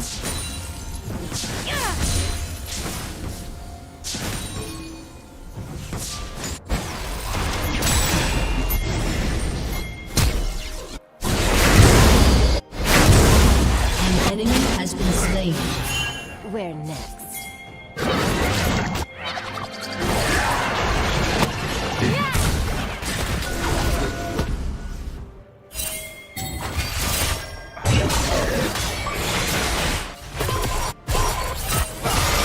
Patience, summoner.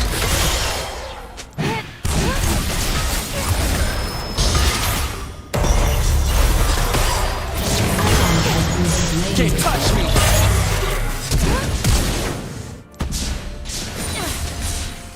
Would I?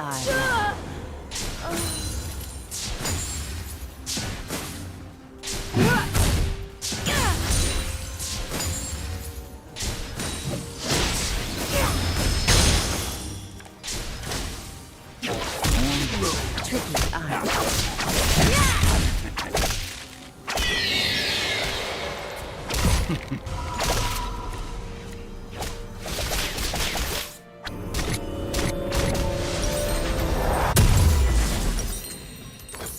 Are you certain? Eyes.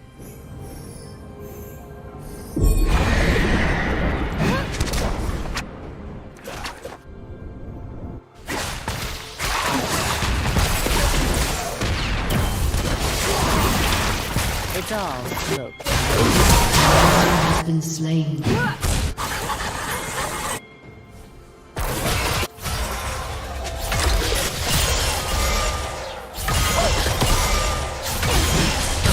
Slain an enemy. Classic misdirection.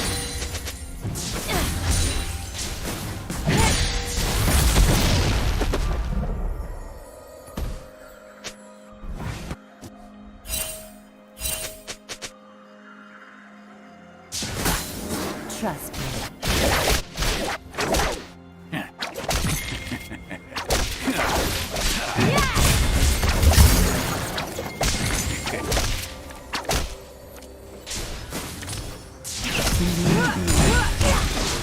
Where next?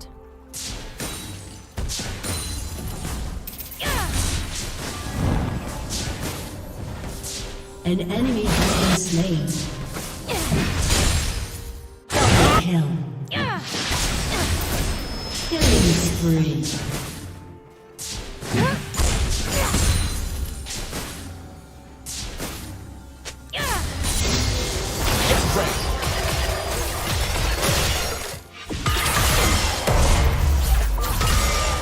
Looks can be deceiving. A summoner has reconnected. Yeah! Your turret has been destroyed.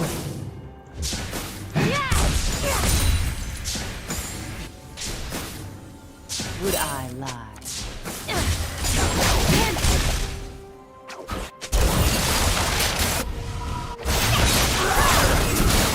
Ally has been slain.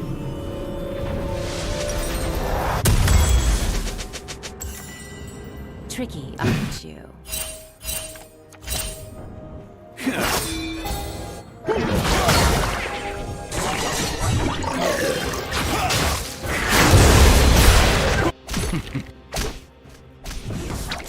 Shut down. An enemy has been slain.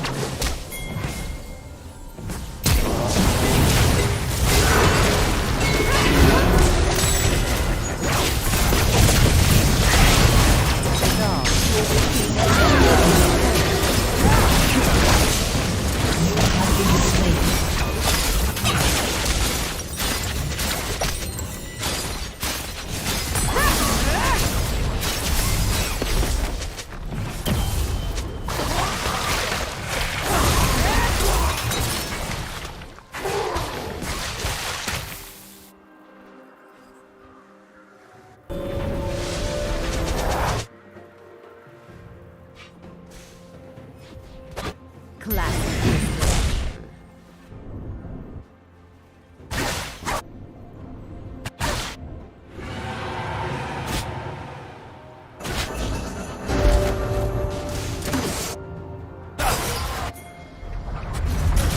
Where next?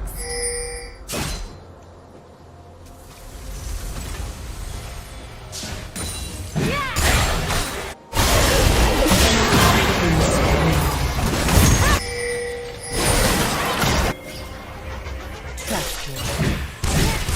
Replay! Step up! Come through! Shut down.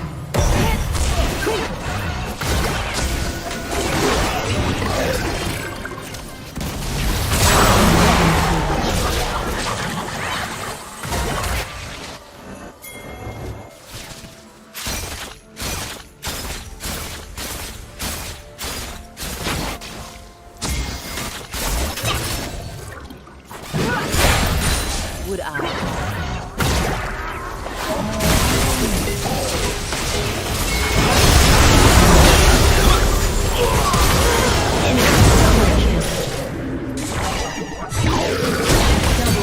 Stay fresh.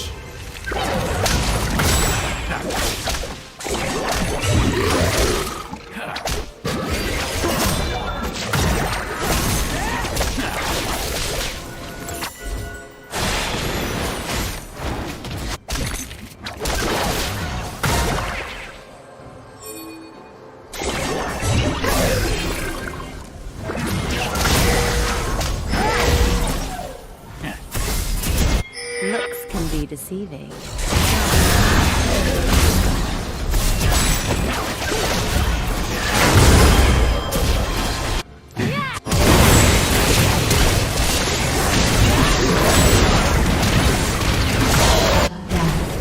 Tricky, aren't you?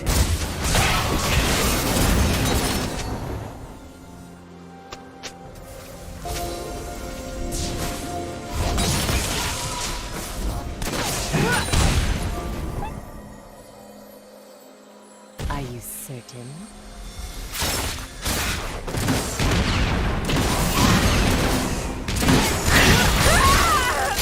You have slain an enemy. An ally has been slain.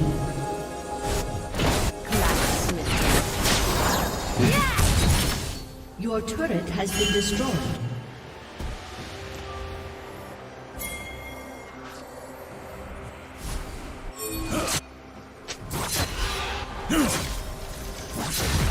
Where next?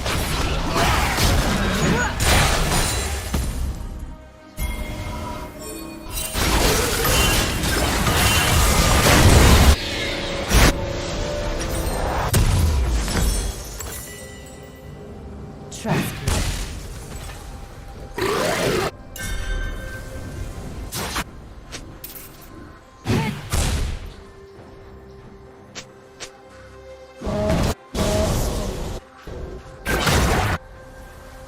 It's all smoke and mirrors.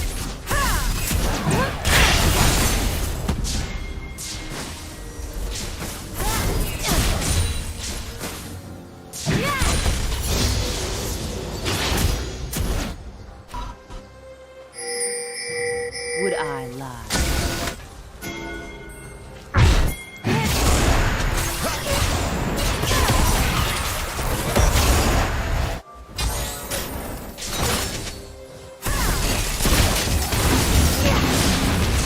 Patient summoner.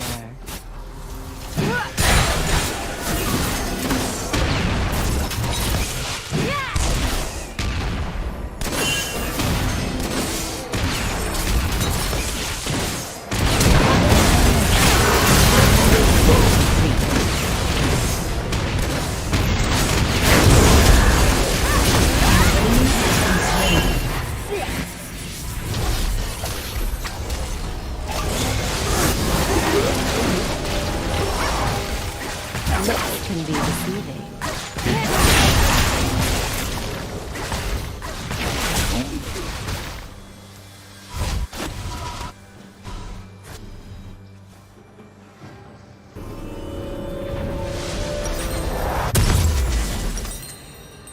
Are you certain?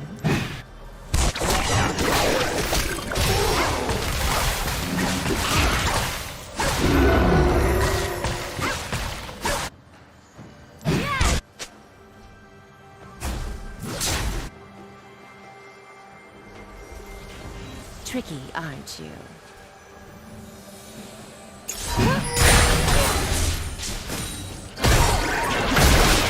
Your turret has been destroyed.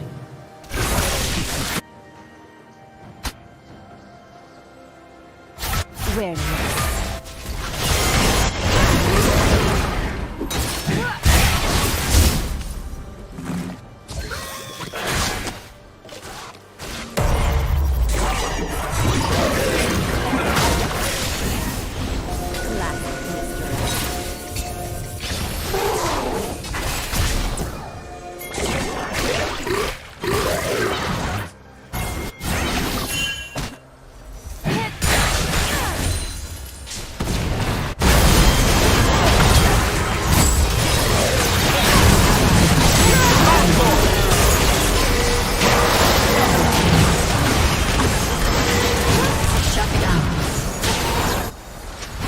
Enemy double kill.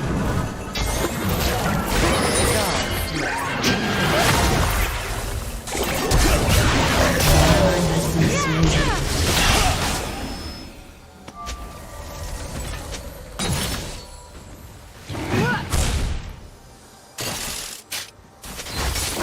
Patient summoner.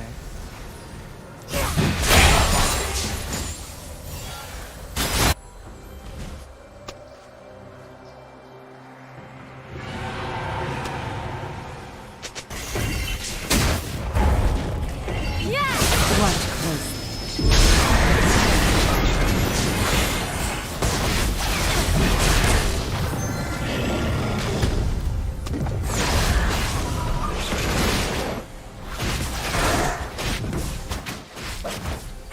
Looks can be deceiving.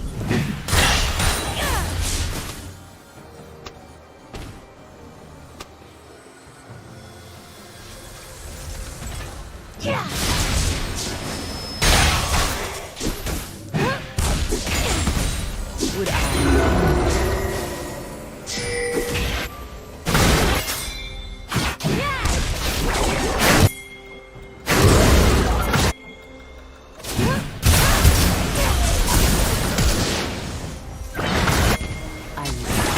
An enemy has been slain.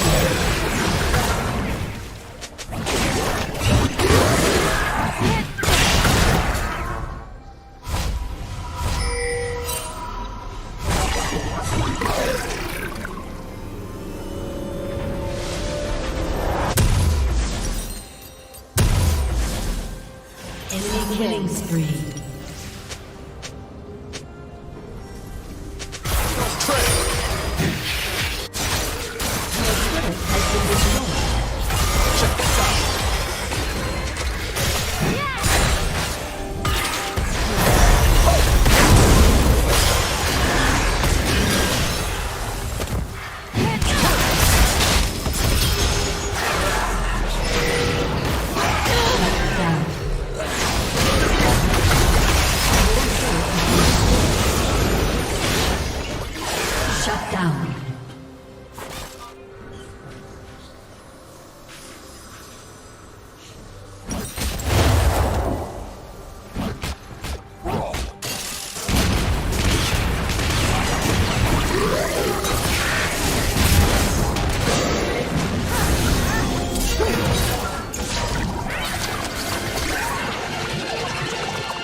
Tricky, aren't you?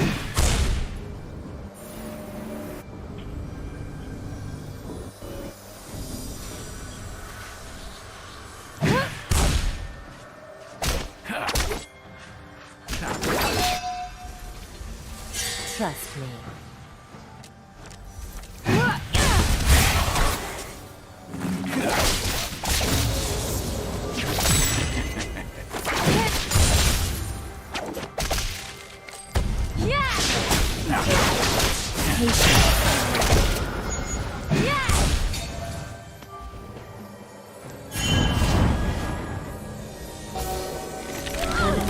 Has been slain. Enemy double kill. Looks can be deceiving.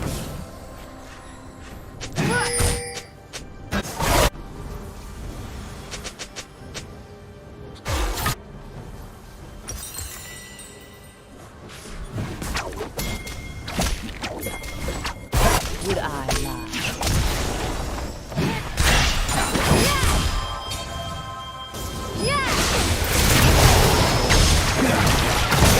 Has been slain.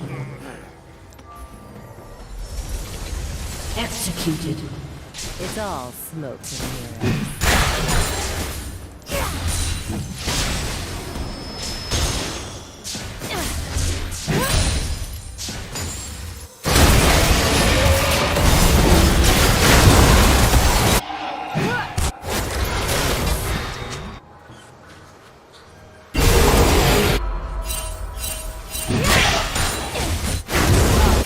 Shut down.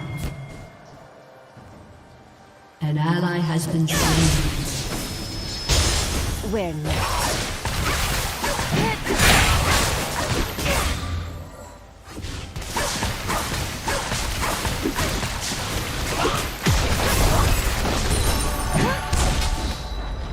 Your team has destroyed the turret.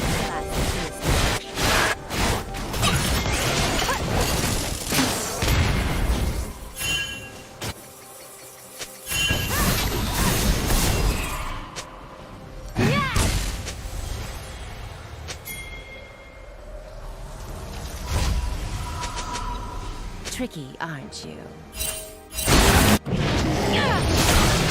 Ally has been slain. Enemy killing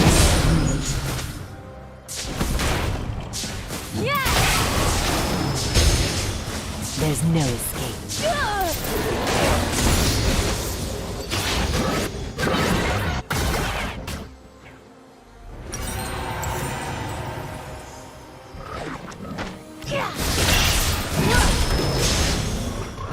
Patience, summoner.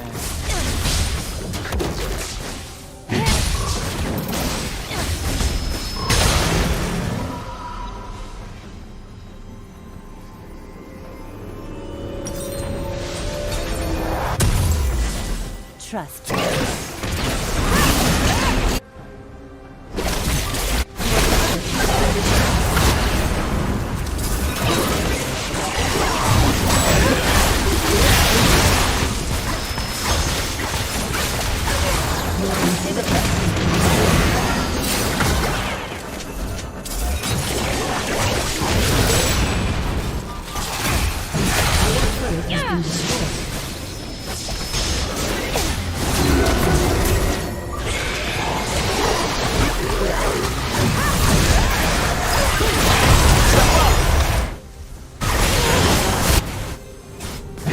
Your inhibitor has been destroyed.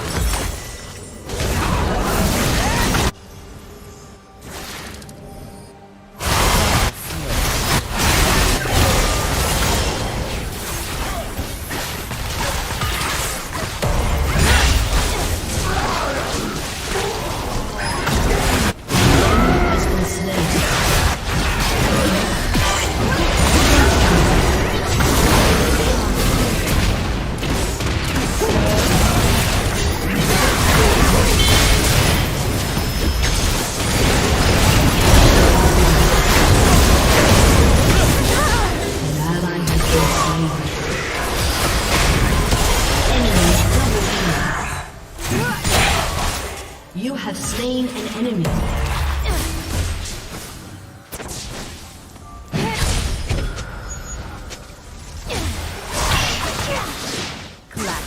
direction.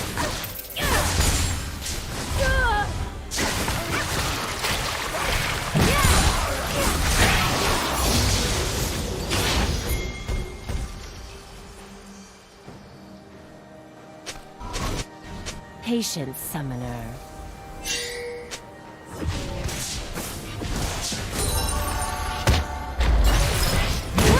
Has destroyed a turret.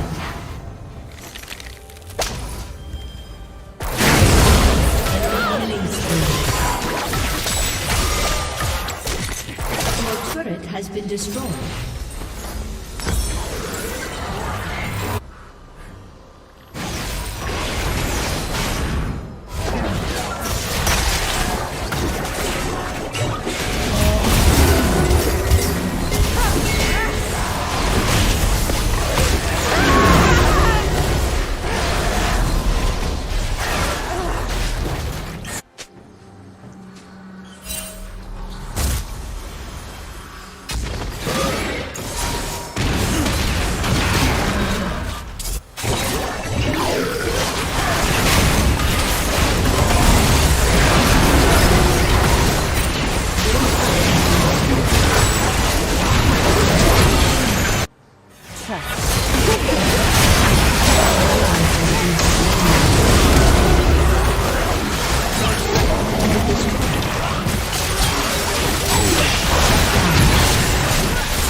Surprised to see me?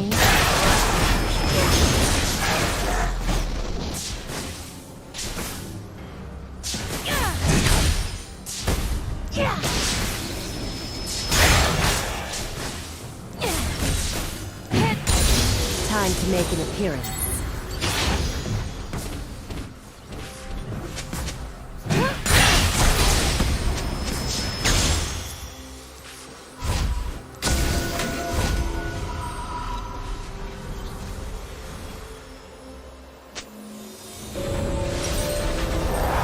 Tricky, aren't you?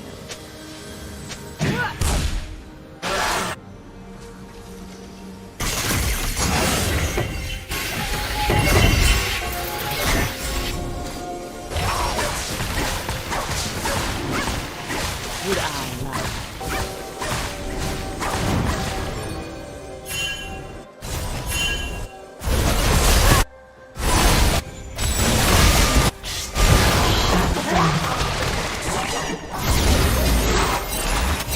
Looks can be deceiving. Has been slain. Your inhibitor is respawning.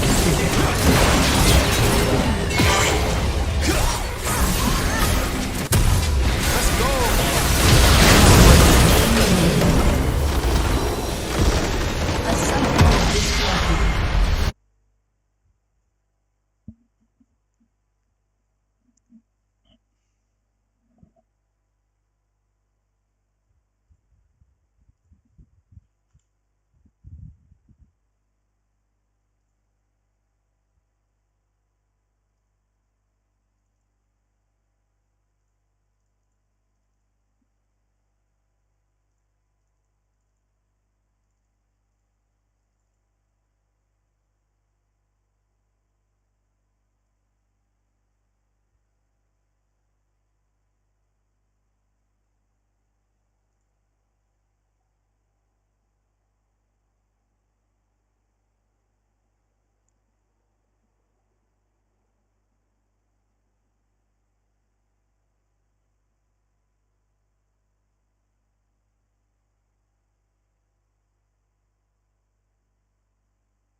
struggle, but it can be quite risky because a lot of these champions can just like kill. Nó có qua mấy đoạn đầu game á.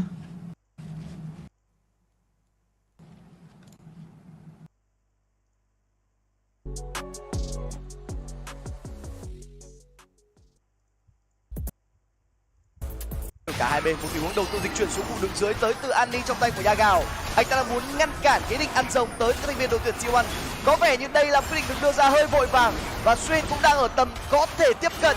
Con rồng vẫn đang được ăn. T1 có 4 người, phía bên kia đều tương tự tới từ các thành viên đội tuyển BLG. Quyết định mở ra tranh lao lên rất nhanh, một rồi giữ hai người Xuyên bánh trắng ép một tốc biến của Yagao nhưng đã mất điểm một băng tới từ Faker. Tay gặp quyền rồng có dành cho T1 nhưng T1 phải để lại điểm hạ gục của Faker nằm trong tay của Elf.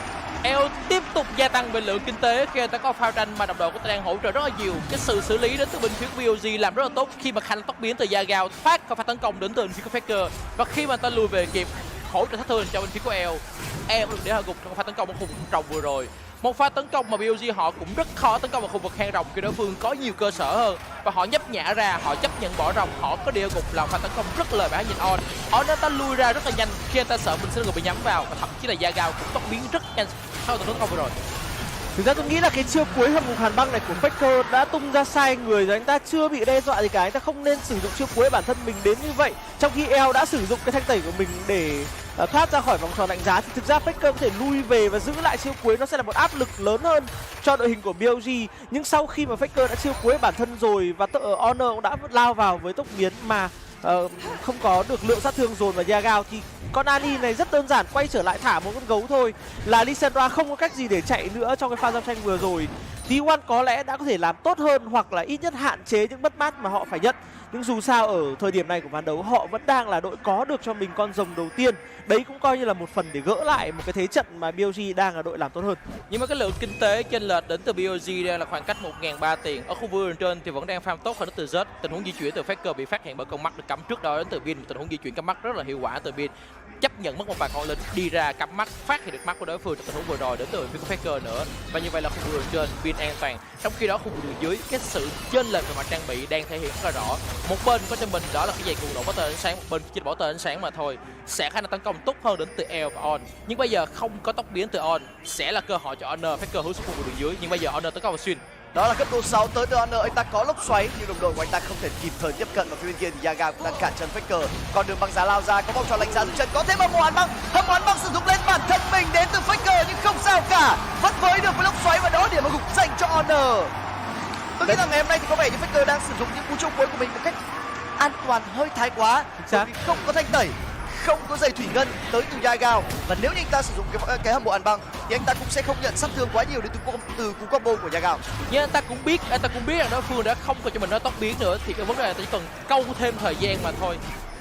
Còn bây giờ thì không có chiêu cuối từ Honor nhưng mà EO và On đang di chuyển ra rất là nhanh nha. EO có độ 6 nhưng On có độ 5 mà thôi. Và tiếp tục là một sát thương Jax để thẳng vào, anh ta bị giữ chân lại, thùng rượu nổ và có vẻ như sứ giả thuộc với các thành viên đội tuyển T1. Honor đang kích 91 mình thoát đi nhưng đó tuyệt mệnh làm chậm quá nhiều, có thêm những cú nhảy vào nền, sát thương EO tới làm chậm là tốt, biết đã đỉnh điểm. EO không có được điểm hạ gục, nó thuộc về Xuyên nhưng không sao cả, EO vẫn đang tiếp tục gây sát thương vào chớt, sát thương lan bắn vào Faker là tương đối đau. EO chưa dừng tay lại ở đây, họ muốn có cả hai điểm gục này và tôi tin rằng họ làm được, tốc biến lao thẳng vào và quay ngược trở lại tiếp đầy người, sát thương là vừa đủ đổi lại được một điểm hạ gục tới từ các thành viên đội tuyển T1 khi họ mất đi 2. Nhưng mà pha thi đấu đó thì EO cũng đã rơi một điểm shutdown dành cho con Gragas của Zeus rồi. Và ở đường dưới này thì bộ đôi Kumauchi cộng với cả Keria sẽ có được một pha tấn công vào người của Yagao, người đã không còn gấu nữa. Ôi, sát thương vẫn là chưa đủ nhưng tình huống băng trụ này sẽ là khá mạo hiểm và cuối cùng bắt buộc phải bùng báo tối nổi dậy. Họ tính toán chuẩn khi mà triệu Tipper chưa hồi lại tới từ Yagao. Đó là thời điểm mặc dù quay ngược trở lại làm cho được hai thành viên tới từ Yagao, nhưng sát thương từ chủ chỉ tấn công vào Rakan của Keria mà thôi, và mọi thứ nó vẫn đang nằm trong tầm kiểm soát của cặp đôi đường dưới đến từ phía của T1. Nhưng pha tấn công vừa rồi cũng là pha tấn công mà T1 họ gỡ khá là tốt khi mà họ thấy lợi thế của mình xuất hiện ở khu vực đường dưới. Hai người tấn công vào một và điều quan trọng chính là Yagao không có tốc biến Đây là pha T1, họ kim thẳng cho mình con sứ giả. Nếu như sứ giả không thuộc về T1 sẽ là pha thảm họa của họ khi đối phương có được rất nhiều điểm hạ gục. Có pha tấn công tốt đến từ Shin giúp cho mình ở chiều cuối làm chặn Honor tấn công vào. Honor biết rằng mình đã bị hạ gục rồi, cho nên ta muốn câu thời gian ở bên phía bên ngoài một cách eo người của đối phương. Nhưng đây là pha eo rất tự tin để bước ô trụ của đối phương tấn công dưới sự hỗ trợ của On. Và đây là pha tấn công mà họ biến thẳng vào trụ đến từ eo. Anh ta vẫn kịp bắn một phát cuối cùng cho mình ở điểm hạ gục trước khi bị hạ gục từ bên phía Kuzet. Nhưng mà pha thi đấu vừa rồi là một pha thi đấu mà trước đó Josh anh ta đã sử dụng cái chiêu cuối của mình không thực sự hiệu quả lắm, nhưng bây giờ Faker đã bị giữ lại. Anh ta con đường băng doáng ngay qua bên kia và bỗng nhiên thì bên phía BOG đã mất đi khổng lồ hóa rồi. Nhưng đây tôi nghĩ là một động thái tấn công nó hợp lý thôi, bởi vì họ sẽ có được lợi thế để có thể kiểm soát tầm nhìn được khu vực hang rộng này và tấn công tiếp vào rừng của Honor đã có lãnh thổ xương đen rồi. Một tình huống vẫn giữ lại của đời xanh nhưng có thể sẽ bắt choáng, và câu trả lời cũng là trượt luôn. Song cú vận đắp tới từ Swin, thứ mà các thành viên đội tuyển BLG làm được, kiểm soát rất tốt tầm nhìn trong lãnh thổ rừng của T1 để mở ra cơ hội kiểm soát con rồng thứ hai trong ván thi đấu để mang nguyên tố công nghệ. Rồng đầu tiên là rồng đất, rồng thứ hai là rồng công nghệ. Như vậy vẫn còn rất nhiều những rồng để có thể gia tăng khả năng gây sát thương dành cho cả hai đội tuyển với những mẫu đội hình đậm chất giao tranh đẫm máu này. Điều T1 đang làm tốt chính là khu vực đường của họ đang farm rất là hiệu quả nha. Khu vực đường trên trước đó thì rất ta chính hơn so với sau vừa rồi thì Vin đã bắt đầu chỉnh hơn một xíu so với Desert, nhưng chỉ số chênh lệch qua lại giữa hai bên không phải là quá đáng kể. Patient summoner.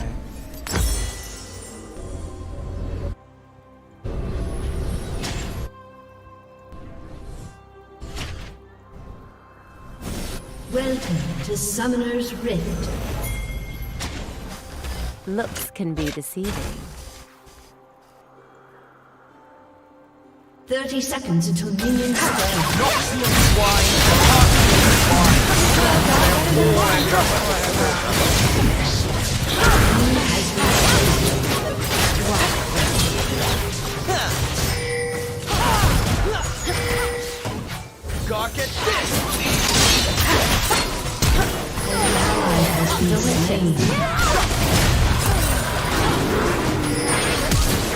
An ally has been slain.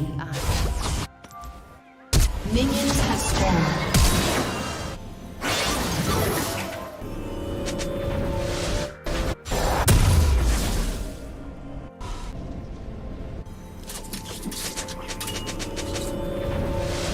It's all smoke and mirrors.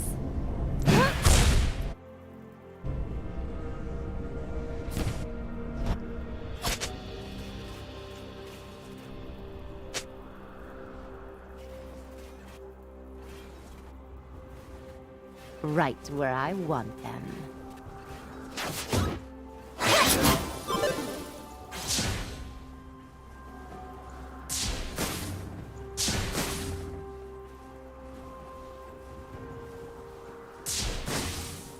Feel this. Where next?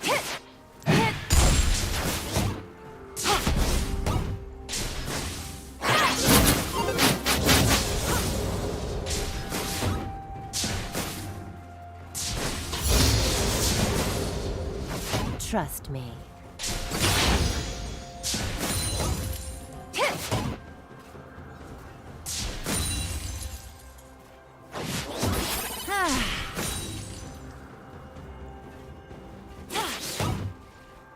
Classic misdirection.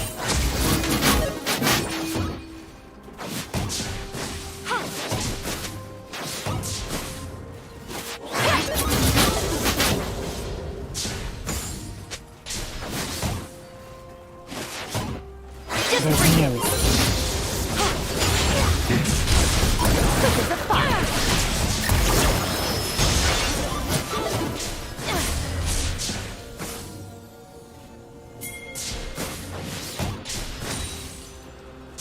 would I lie?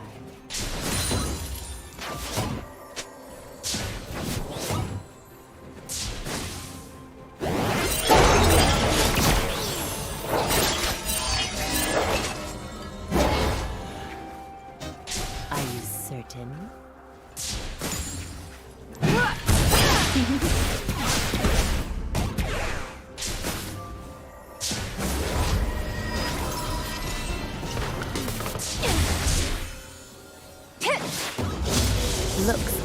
deceiving.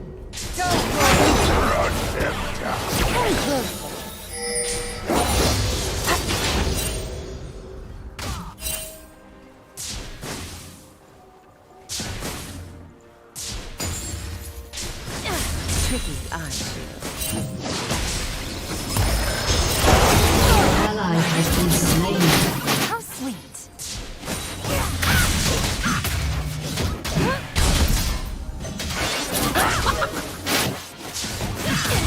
Time to make an appearance.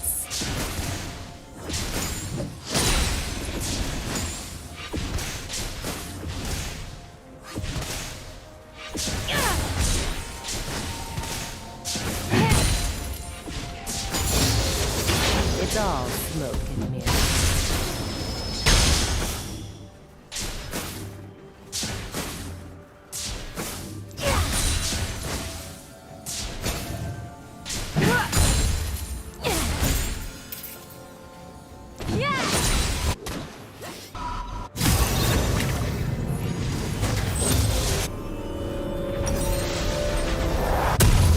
Patience, summoner. An ally has been slain.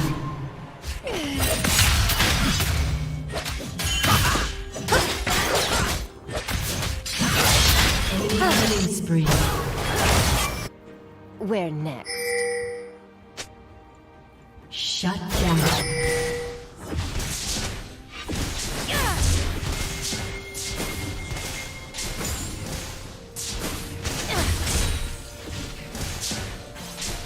Trust me.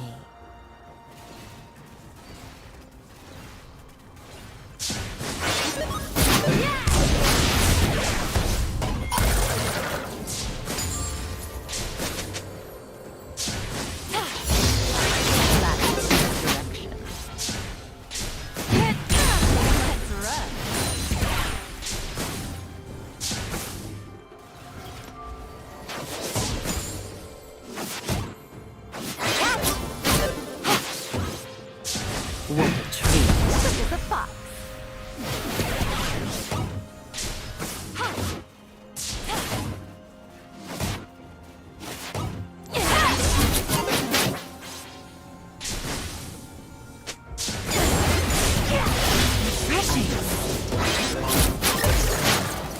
An enemy has been slain.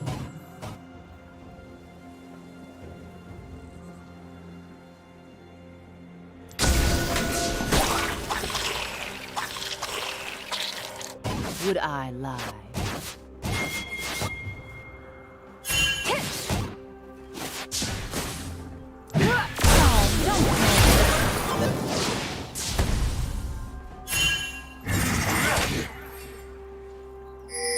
Looks can be deceiving.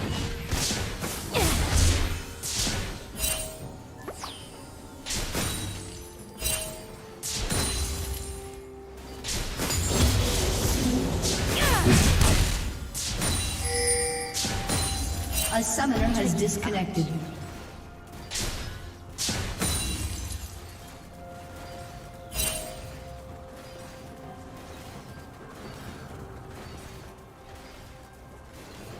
Cái đồng thứ hai của nó xuất hiện, cả hai bên bắt đầu tranh chấp, nhưng bây giờ thì Faker sẽ Patience.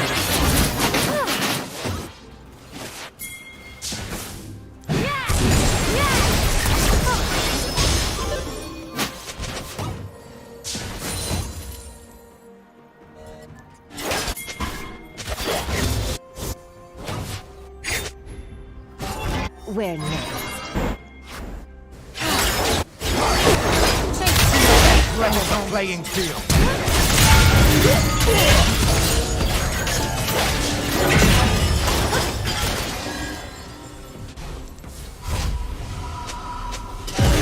Savor life's closing out. It's all.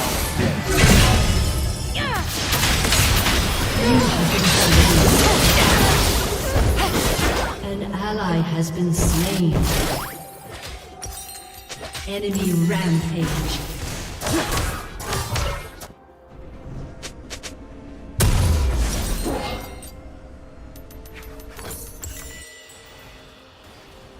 Trust me.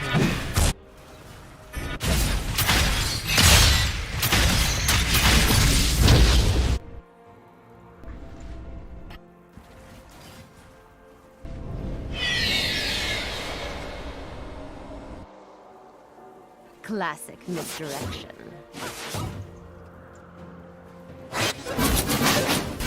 Delicious.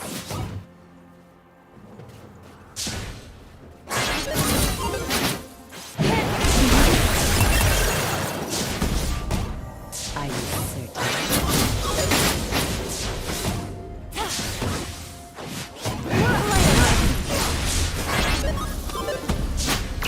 You're safe with me.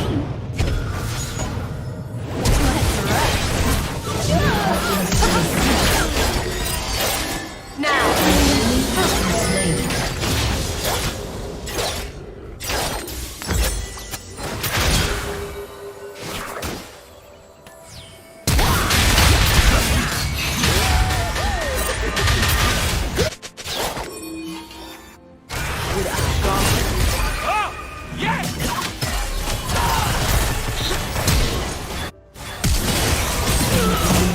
Unstoppable. An enemy has been slain. An ally has been slain. Tricky, aren't you?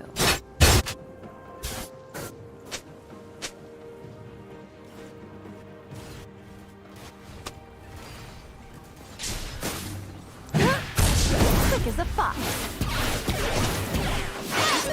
Patience, summoner.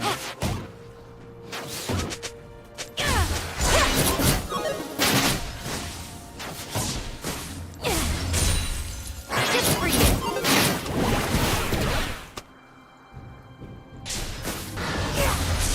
Where next?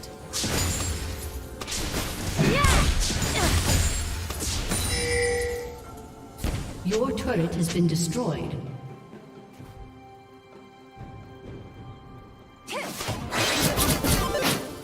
Looks can be deceiving.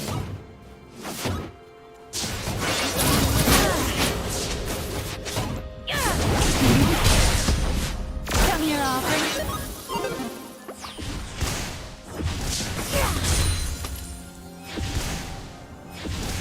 It's all smoke. An enemy is dominating.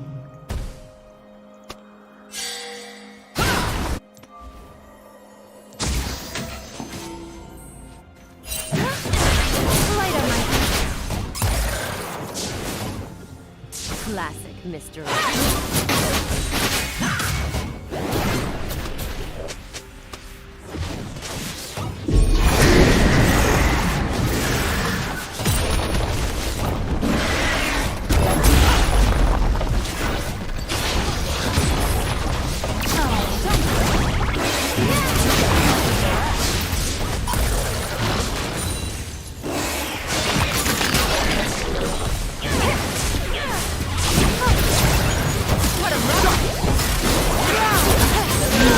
Slain.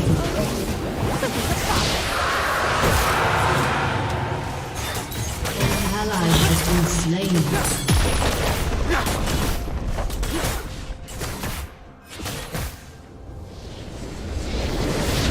A summoner has disconnected.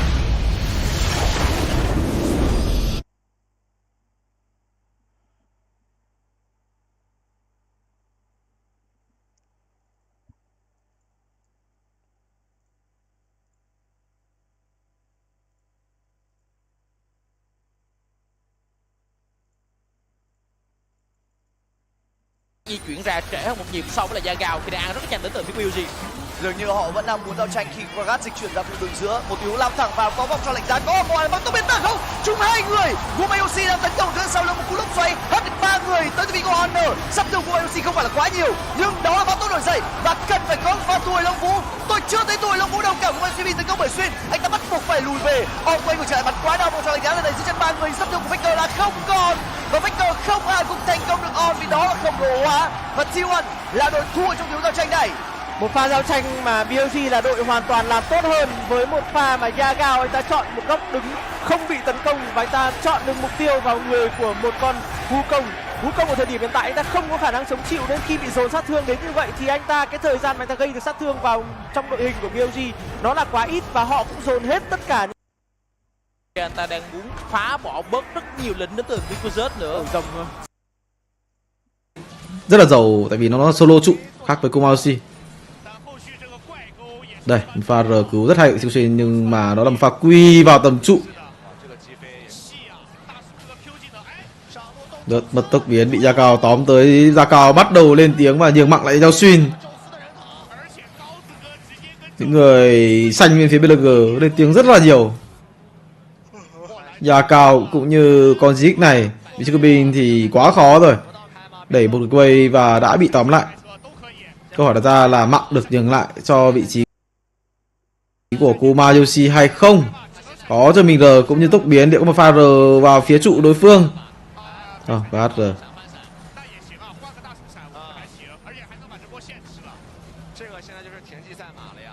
Cảm thấy team 2 tầm này hơi ngợp cho phía BLG rồi. Như nói thì chất tướng của họ không có những người đỡ cái kéo, không có những người đỡ những cái R của con Maokai, nên chắc chắn là một thế trận mà không giao tranh team fight. Việc con Maokai này đồ của nó nhìn nó hơi ghê, con Maokai quá giàu.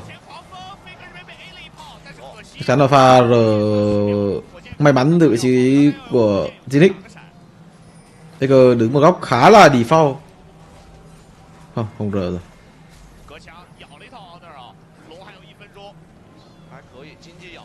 Rồng 58 giây. Nếu mà BLG dám tranh con rồng này thì không, họ có thể tranh được. Và giao tranh họ sẽ hướng tới là cho con Zik có cho mình một mạng, chứ không phải là tranh thắng. Vì giao tranh thánh thì gần như là không thể rồi. Còn Maokai có cho mình đồ này thì nó vừa trâu, nó vừa giúp đồng đội hồi máu, nó vừa cung cấp rất là nhiều CC. Rồi thì có một đầu game khá là thuận lợi, nhưng mà cảm thấy nó không có gánh trong cái giai đoạn swap lên vừa rồi nhiều lắm. Không có quá nhiều khác biệt. Thì tầm này thọt hơn quá nhiều so với bên phía Zinix. BLG đánh mấy cái này rất là tốt, họ nhường tài nguyên cho con Zik rất là nhiều, đánh chất tướng Sion nhường tài nguyên. Xong rồi pha swap lên cũng là để hướng tới vụ nhường tài nguyên. Nói chung là vận hành đội hình của con Zik này quá là mượt rồi, 13 phút có cho mình là 1 đồ rưỡi. Vậy thì dám teamfight là con Zik này nó sẽ có mạng. Teamfight thì đánh không lại, nhưng mà với việc con Zik này có mạng thì cảm thấy nó sẽ là lời hơn cho bên phía BLG, và họ có cho mình là một con rồng. Nên áp lực từ rồng cũng như áp lực teamfight gần như là không có.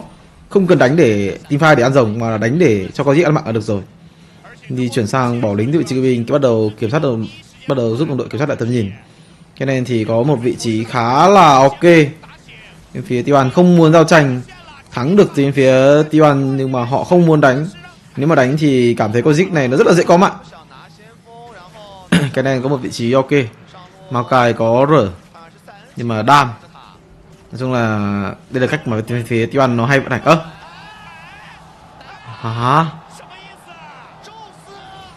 Đây là cái gọi là rớt đánh tanh, rớt đánh các ma. Nó ảnh hưởng trực tiếp tới rớt một cái giai đoạn mà con Kennen nó phải bắt buộc phải gánh T1. Một con Sion dùng trích lỏ, một con Sion đỡ đỏ giúp rất là nhiều cho con Zik này để nó xanh hơn. Và đầu game nói chung là khó rồi mình phải T1 rồi. Tại vì bình thường họ nói kiểu gì đó là T1 họ hầu hết đều là Keria và Kumashi có lợi thế, và họ sẽ côn những pha đánh rồng cũng như sứ giả.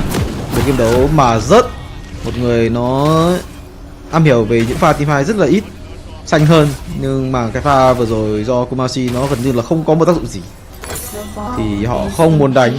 Bin thì cảm thấy là một game đấu hơi ngợp, nhưng mà cảm thấy người bên kia trên tuyến nó là rớt, không thể hiện được nhiều.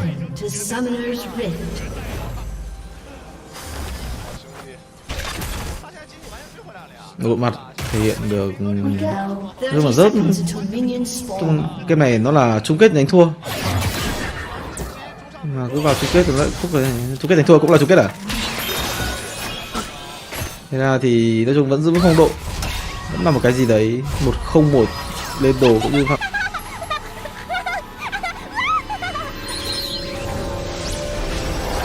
Time ticks away. Minions have spawned.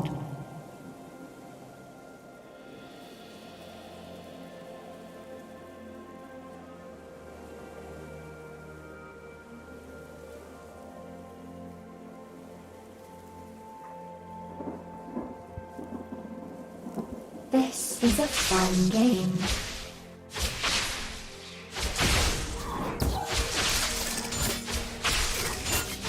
Ravage.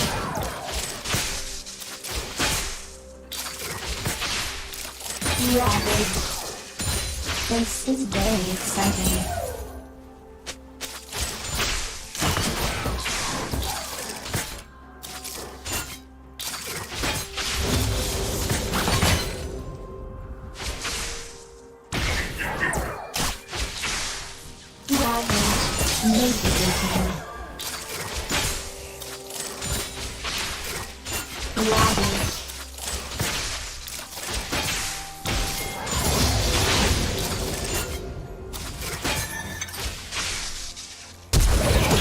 Why are they running?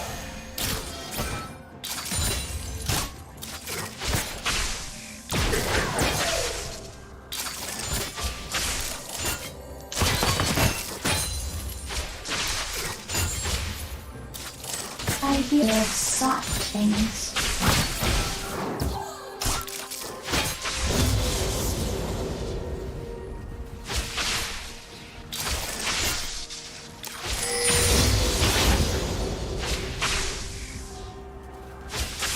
Winding.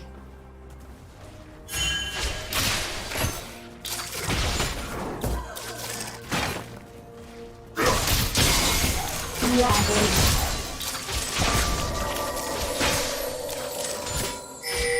Go.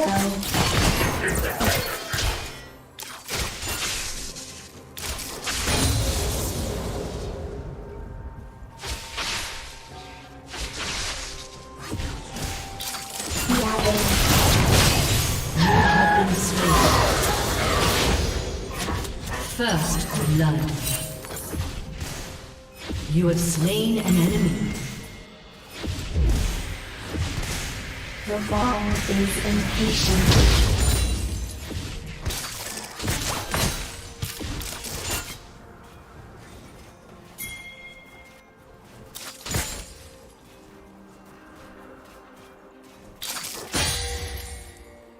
This is a fun game.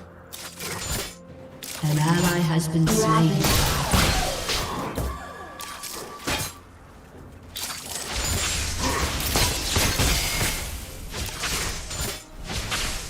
An ally has been slain.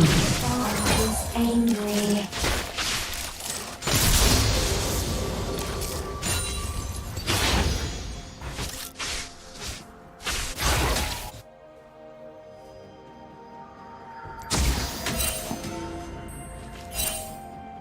This is very exciting. Pulse. Ravage.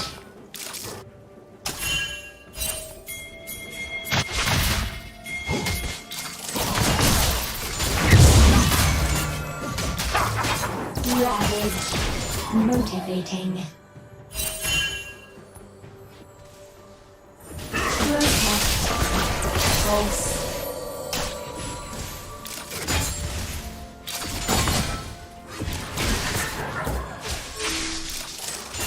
Time ticks away.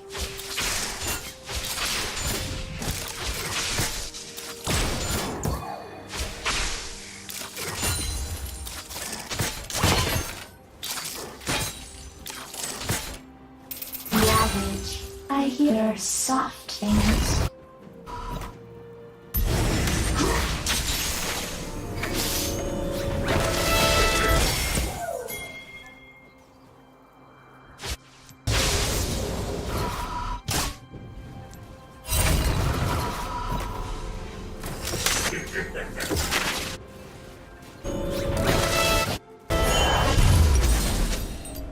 Winding.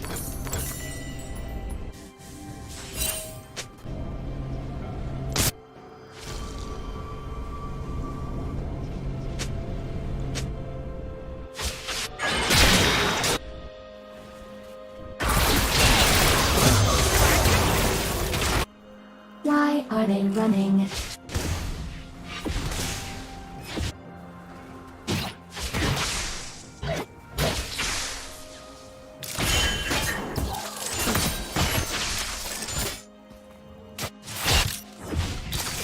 Go.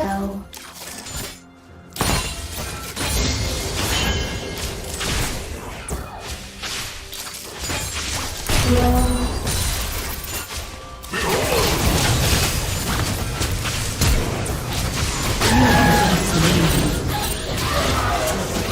An enemy has been slain.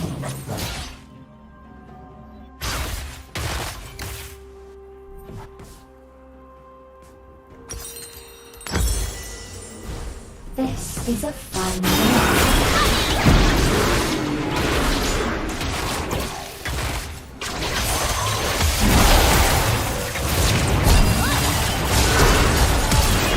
An enemy has been slain.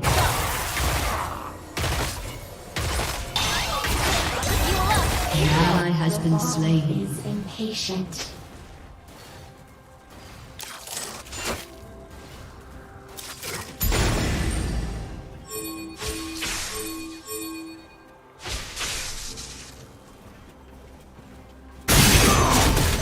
Enemy killing spree.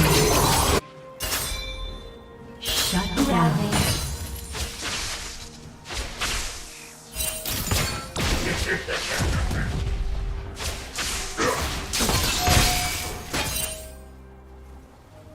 This is very exciting.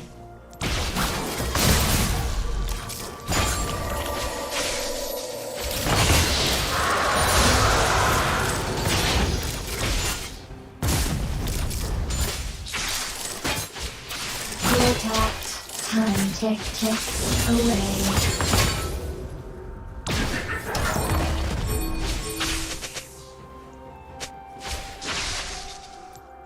Ravage.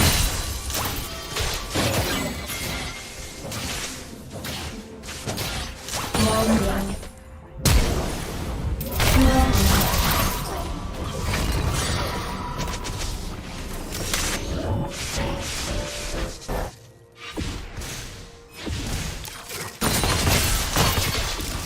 Why are they running?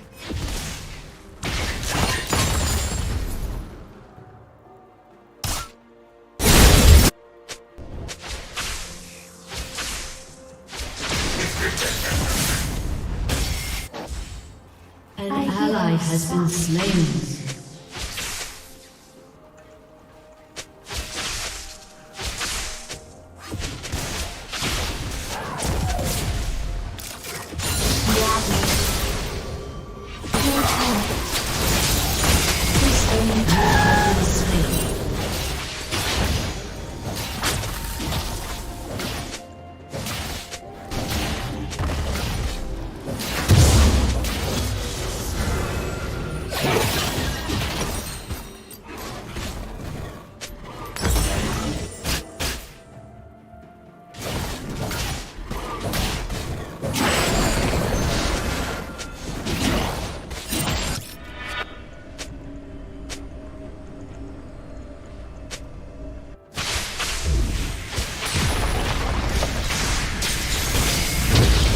Go.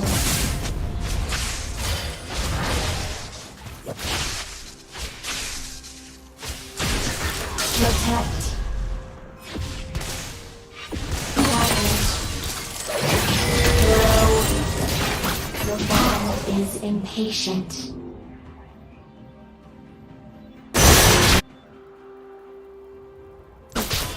An ally has been slain. Ravage. This is a fun game. You have been slain.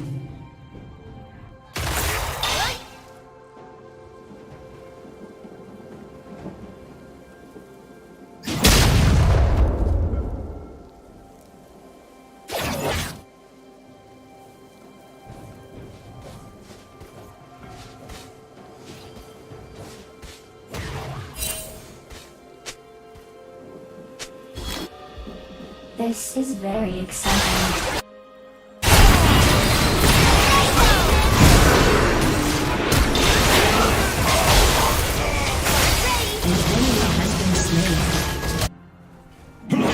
Enemy double kill.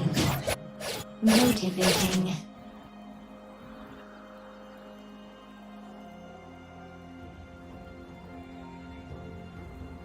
attack. Ravage. Winding. Ravage.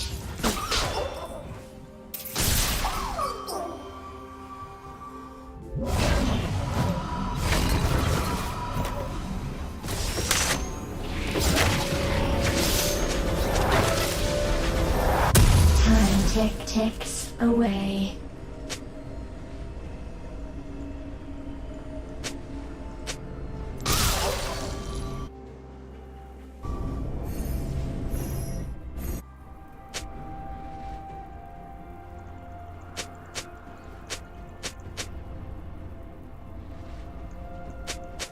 I hear soft things.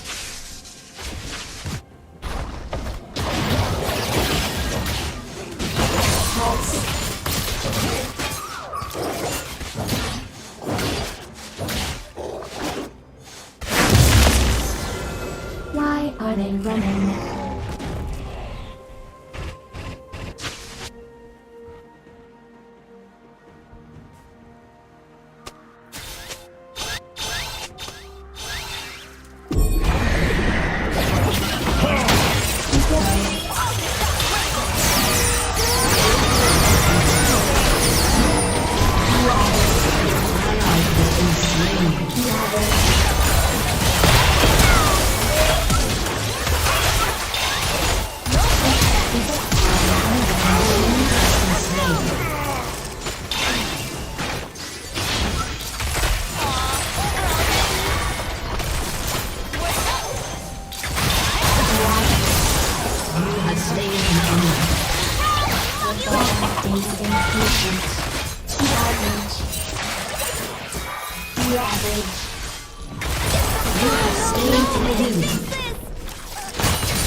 Executed.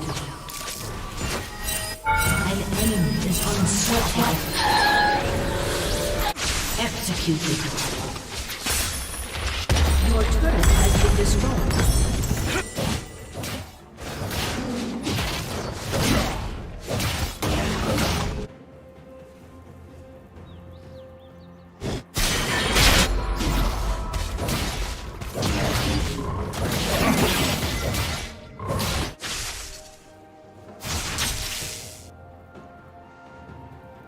Motivating.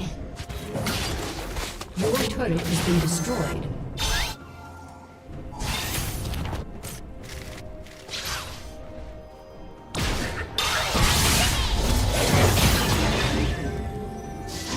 This is very exciting. Họ cũng phải xử lý nó khá là an toàn. Cảm thấy những người carry của họ, Faker, Zed và Kumaoshi gần như là không thể sánh bằng được bên phía BLG nữa rồi. Tầm này thì cánh cũng như teamfight của bên phía BLG nó out hoàn toàn rồi. Việc bên phía Tuan còn sót lại đó là con Maokai có cho mình là 2 đồ và nó rất là trâu. Tuan đang đợi cái gì đây? Thanh vừa rồi rồng không đánh thì cái chất tướng của họ sẽ thể hiện ở cái timing nào. Trong phase 2 thì bổ sung con xe cũng như con Kenneth, cái Kennen họ đánh giá rất là cao cái phase 2 của bên phía T1, nhưng mà một chuyện đó là họ thả ra một đội hình meta rất là mạnh, Zinix, Lulu cũng như con Sion, và việc Faker đánh cho mình con dây xe này thì Faker đánh được và Faker cũng hay sử dụng dây xe, nhưng mà đánh không đến cái ngưỡng mà đánh gọi là cực kỳ carry ấy, nó chỉ đánh đến cái ngưỡng đủ điểm, kiểu đánh an toàn á. Cảm thấy con chất tướng này nó không phù hợp. 2 rồng và thế trận nghiêng hẳn đến phía BLG. Bạn nhìn bản đồ và xem bản đồ này thì đánh cái gì nữa, cánh ao, mid ao, rừng ở cánh cũng ở trong phần rừng, cái bản đồ cũng ao và đứng rất là khó chịu với chiếc pin. Lấy được cho mình là trụ đường giữa cho con ZX này. Vậy thì những pha mà ra cao cấp cho mình Nautilus con Maokai thì bên phía T1 gần như là hết cơ hội rồi.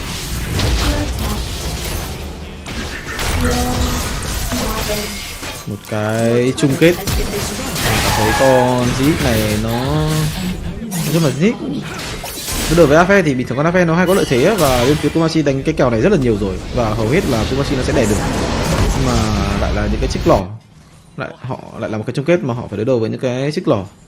Con Sion đội đỏ, con Sion này